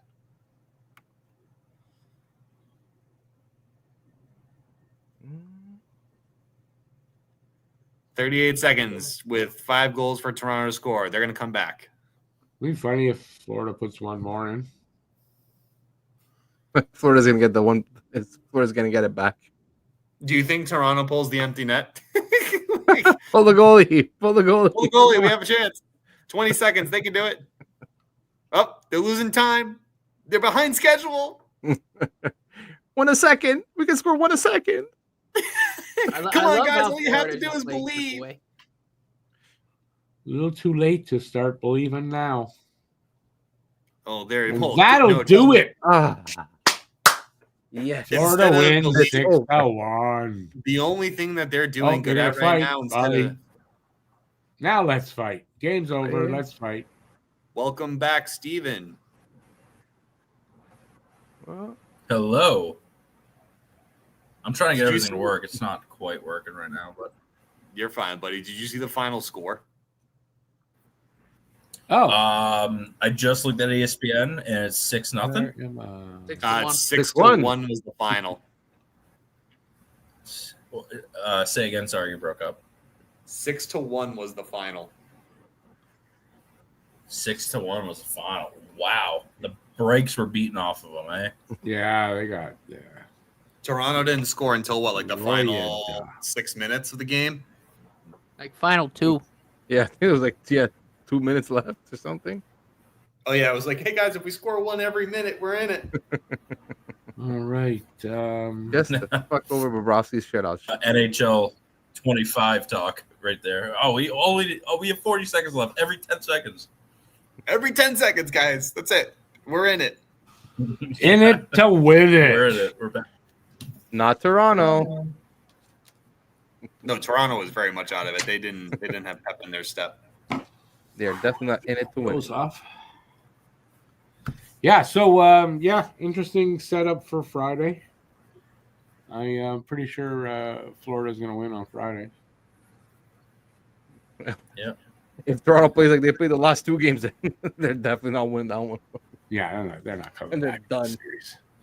This series is done. Yeah.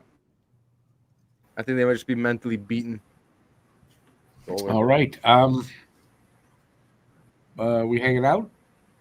Mar? I'm good. I'm good. I'm cool with it. All right, so we're going to take off from here. By the way, Steve, you don't have to leave yet if you guys want to hang out after for a few minutes. Yeah, we're going to take off. I know I'll be back on Friday to finish off this series. Hopefully everybody will be back with me. But definitely I'll be here for that because, I got to see it to the end, and I believe it'll end on Friday. So thanks, everybody, for being here and spending the evening with us. We really appreciate it. Before you leave, give a thumbs up if you had a good time. Subscribe if you haven't already. And that's going to do it for tonight. Thank you, boys, for being here with me tonight. And Steve, thanks for showing up. We appreciate that. And, until next time, stay safe out there. Peace out, everybody. And go. I was going to say go, Habs, go. Go Florida, go. Yeah, go Florida, go. There you go. That's it. Have a good night, everybody. And ciao. I just got to set up here to get out of here. And that's it. Have a good night, everybody.